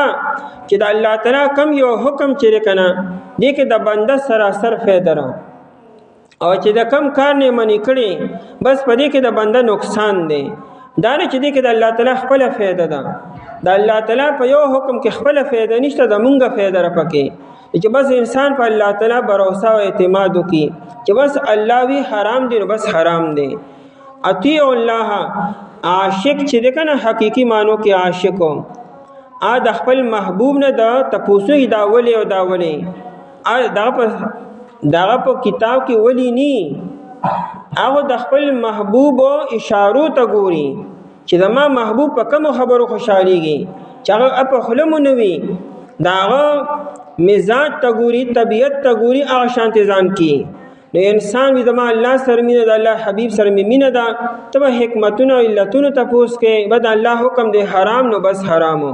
واطیعوا الله او تابعداري وکړئ د الله تعالی، واطیعوا الرسول او تابعداري وکړئ د پیغمبر. واحذروا او ځان بچ کې د ګناهونو نه د نارواو نه.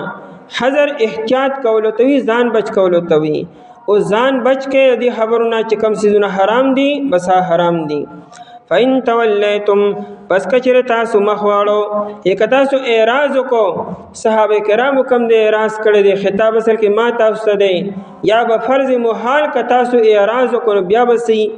فعلموا پس تاسو پوه شئ انما علی رسولنا البلاغ المبین، بس بشکا د پیغمبر زمونږ باندې برا سوال ښکارا او سرګندی، زمونږ پیغمبر بسر تاسو ته بیان کی، پتاو زبردستی او جبر نشي کولی، او زمونږ د پیغمبر سره نقصانوم نشي کولی، او پیغمبر بیان واضح وکړو. لیس علی الذین آمنوا، د آیت مبارکه په دې موقع نازل شو چې کله شراب حرام شو، نو صحابه کرام رضی الله تعالی عنهم د نبی علیہ الصلوۃ والسلام نه تاسو کو چې زمونږ کوم مخکو ملګرو شراب سکلی دي چې کله حلالو، او هغه د بدر په جنگ کې شهیدان شوي دي او د احد په جنگ کې شهیدان شوي دي، یا په خپل مرګ باندې وفات شوي دي، یا دا چې کوم مسلمانان مختلفو علاقو کې دي او ای تر خبر نه دی رسیدلې، ځکه زمانه کې سمیډیا هونه وکنه چې فورن به خبرونو کې خبر رسیدلې وو، هغه په مختلفو علاقو ته به څو ورځې بعد خبر رسیدو. دا د تحویل د قبله حکم چې راتو چې قبله بدل شو، مدینه منوره یو لکونته محله وا، پای کې ماسپهین منځ کې حکم راغلو په مسجد قبلتین کې، بس مسجد قبلتین د نبی له سره جمعه دومره لري نه دی، د کدیو محله کې بلې محله ته ځي، الته ماسپهین حکم راغلی دی، او د نبی له صلوات والسلام جمعات کې بیا مازیګر خلک خبر شوه دی، د نبی له صلوات والسلام په خپل جمعات کې مازیګر مون بیا چې دینو بیت الله شریف ته شوه دی. کوبا چې بیا دون لرنه کوبا 3 کیلومتره فاصله کې دی، کوبا والو ته د مازیګر او د ماهم ماستنه پورې پته نه و، اغه د سار منظم بیت المقدس طرف ته کو، نو سار مانځه کې یو تن ال تلړو ناوی مون بیت المقدس طرف ته کو، نو د مانځه دوران کې وتا صحابي ویل کا اورن قبله بدل شوی دا، ناغي د سار مانځه کې بیا بیت الله شریف ته وړل، نه یو رکعت بیت المقدس طرف ته یو رکعت بیا بیت الله شریف ته کړی. اوس حکم پرون ماسپهین نه غلره او خبر کوبا ته سوا سار مانځه کې رسی، هغه زمانه کې خدا ترتیب هونو کړي چې خبر و فورن دنیا کې خورشوا مشرق نه تر مغرب پورې. د صحابه تاسو کو چې کوم خلک مختلفو علاقو کې دي ته خبر د شراب او د حرمت نه رسیدلې وغي به اسکیبا نو دای بس کیږي. نو قران د آیت نازل کو چې حرمت نن راغی، د نن نمخ کې چې چا سکړی دي او ته معاف دي ځکه دا حرام نو، کنور گناهونه نه کړي، د شرک نه ځان ساتلی، نیک اعمال کړي وي، نو هغه زمانه کې چا شراب سکلی نه ته حرام نو، نه حلالو نه ته معاف دي. لیس علی الذین نشته د پاکستانو باندې امنو چې ایمان وروړي دي او عملوا الصالحات او عملونه کړي دي نیکو، نو څه پینشتا جناحون س گناهو، جناحون اس قسم گناہ او اس قسم ملامتیا او وبال پای باندې نشتا. فیما طعمو په هغه کې چې دی خړلې دي، شراب خلق سکی ایر پاره خو شربا یشربو، نو قرآن له فیما طعمو په دې فیما شربو ول پکارو چې کم دي سکلی دي، طعام هو خړلو ته وي، نو قرآن کریم طعمو ولي وي او فیما شربو ولي نوي چې دادی کم شراب سکلی نو پای کې دی باندې څه ګناه نشتا. دا قرآن کریم الفاظ خو ناشنا الفاظ دي، نو دا خو نه چې کني دا څه غلط خو ته نشو ویل ټیک دي، بیا ولې قرآن کریم طعمو وي، نو طعام اصل کې خړلو ته وي. شراب به خلکو سکل د خوراک نه بعد اول به غوښه وخوړه، د غوښې نه بعد به بیا شراب سکلو. د عربو زیات تر خوراک د غوښه او ساده روټۍ سره نه د کشانتي ساده غوښه دا به ورته کړه، دا به وخوړله ورپسې به شراب سکلو. نو قرآن کریم طعمو وي چونکه مخکې میسر راغی جواری او د جواری ذکر مونږ کړو چې دی به حلال کړو، هغه به لسو کسانو باندې وای دا شوي سی کړه، چا په ایسه کې وکم ایسرو ته بس هوای تقسیم کړه، اول به دی غوښه وخوړه او د غوښې د خوراک نه بعد بیا شراب څښلو. طعیمو یې ځکه وایي چې تاسو د جوارې هغه غوښه خوړلې ده یا د بوتانو په نوم چې کومه غوښه اوښه به حلاله شي هغه تاسو وخوړه او د هغې نه بعد تاسو شراب وڅښلو. نو طعیمو یې ځکه وایي دواړه خبرې په یو لفظ کې راجمع کړئ. د طعام نه بعد به شرابو چې کوم خوراک تاسو کړی کومه غوښه تاسو خوړلې را چا حرامه وه نو هغه ټایم کې چونکې شریعت لا نه و چې څه کړي دي عام کړي دي نو پای څه ګناه نشته. ګناه حکم نن راغی د نن نه بعد به دا کار نه کوي نه به شراب څکئ او نه به جواري کوئ نه د جوارې غوښه به خورئ. فیما طعمو په هغه څه کې چې دوی خوړلي دي. اذا متقو کله چې دی ځان ساتل دي د شرک نه. اذا متقو من الشرک چې کدی ځان د شرک نه ساتل دي او که ټیم کې د شرک په حالت کې مړ دي بیا خود ګناهګار دي. وآمنوا ایمان وروړي دي وعملوا الصالحات او عملونه کړي دي نیکو. ثم اتقو بیا دی ځان بچ کړو د ګناهونو نه. ثم اتقو من المحرمات نور حرام کارونه ځان ساتلی وي. وآمن و ایمان روڑو. ثم اتقو من المشتبهات او دانی د شکوک و شبهات نم ساتلو مشتبه خبر نم ځان ساتلو. واحسنو احسان ولیکي کې نیک عمل کولو صفت احسان په ځان کې پیدا کولو. صفت احسان دی ته وي چې د انسان دا کیفیت چې زه الله تعالی وینم په مانځ کې نه هر ټیمو انسان هر ټیم په دې کیفیت کې اوسېږي چې زه الله تعالی ماته مخامخ ته زی وینم دې ته صفت احسان وي. او دویمه درجه داره چې الله تعالی ما ویني. د انسان په هر ټیم کې په هر وخت کې او په هر کار کې او په هر ځای کې دا کیفیت جوړ شي چې زما الله ما ویني دې بچرم غلط کارونه کې. دا صفت احسان دی. او احسنو او دې صفت احسان په ځان کې پیدا کړی وي. والله يحب المحسنين الله تعالی محبت کوي المحسنین نیکوکارو سره. نو صفت احسان چې بچا کوي هغه خلکو سره الله تعالی ډیره مینه کوي. لکه د شریعت مقصود هم دقه دی. د شریعت مقصود دا دی چې هر کار د الله د رضا لپاره شي. دې ته لګي اخلاص او اخیری مقصد دار د شریعت چې انسان کې دا کیفیت پیدا شي چې زه الله تعالی وینم. د تمام عبادت او غره خلاصم دکه ده چې هر عمل د الله د رضا لپاره شي چې د اچا اس قسمه خبر پکې رانه شي پلان کې او پلان کې او پلان کې الله رضا. او دې مقصد اخیری داري چې انسان دا کیفیت جوړ شي چې زه الله وینم او یا کم از کم الله تعالی ما ویني. بد دا دو مقصد حاصلول دي. د دې لپاره دا دومره منډې تړلې دي او ځان ستړي کول او عبادت کول دي. والله يحب المحسنين الله تعالی مینه او محبت کوي نیکوکارو سره. بیشک اراده لري شیطان دا چې واچوي تاسو مین کې دشمنی او بغضونه په سبب د سکلو د شرابو او په کولو د جواري او من کې تاسو د الله تعالی د یاد نه او د مونږ پس آیا تاسو من کې دن کې تابعداریو کې د الله تعالی تابعدارو کې د پیغمبر او ځان بچ کې پس کچې تاسو مخواړو پس پوه شي تاسو چې بشکا په پیغمبر زمونږ باندې رسول سرګند واضح دي. نشته د پاکستان باندې چې مان ور دي عمل نه کړی دي نیکو سګونا په هغه سکه چې دی خړلې دي کله چې دی ځان بچ کو د شرک نه او ایمان وروړو عملونه کړی دي نیکو بیا دی ځان بچ کړو د حرام کارونه او ایمان وروړو بیا دی ځان بچ کو د مشتبهاتونه او نیکو کارو. الله تعالی محبت کوي نیکو کارو سره.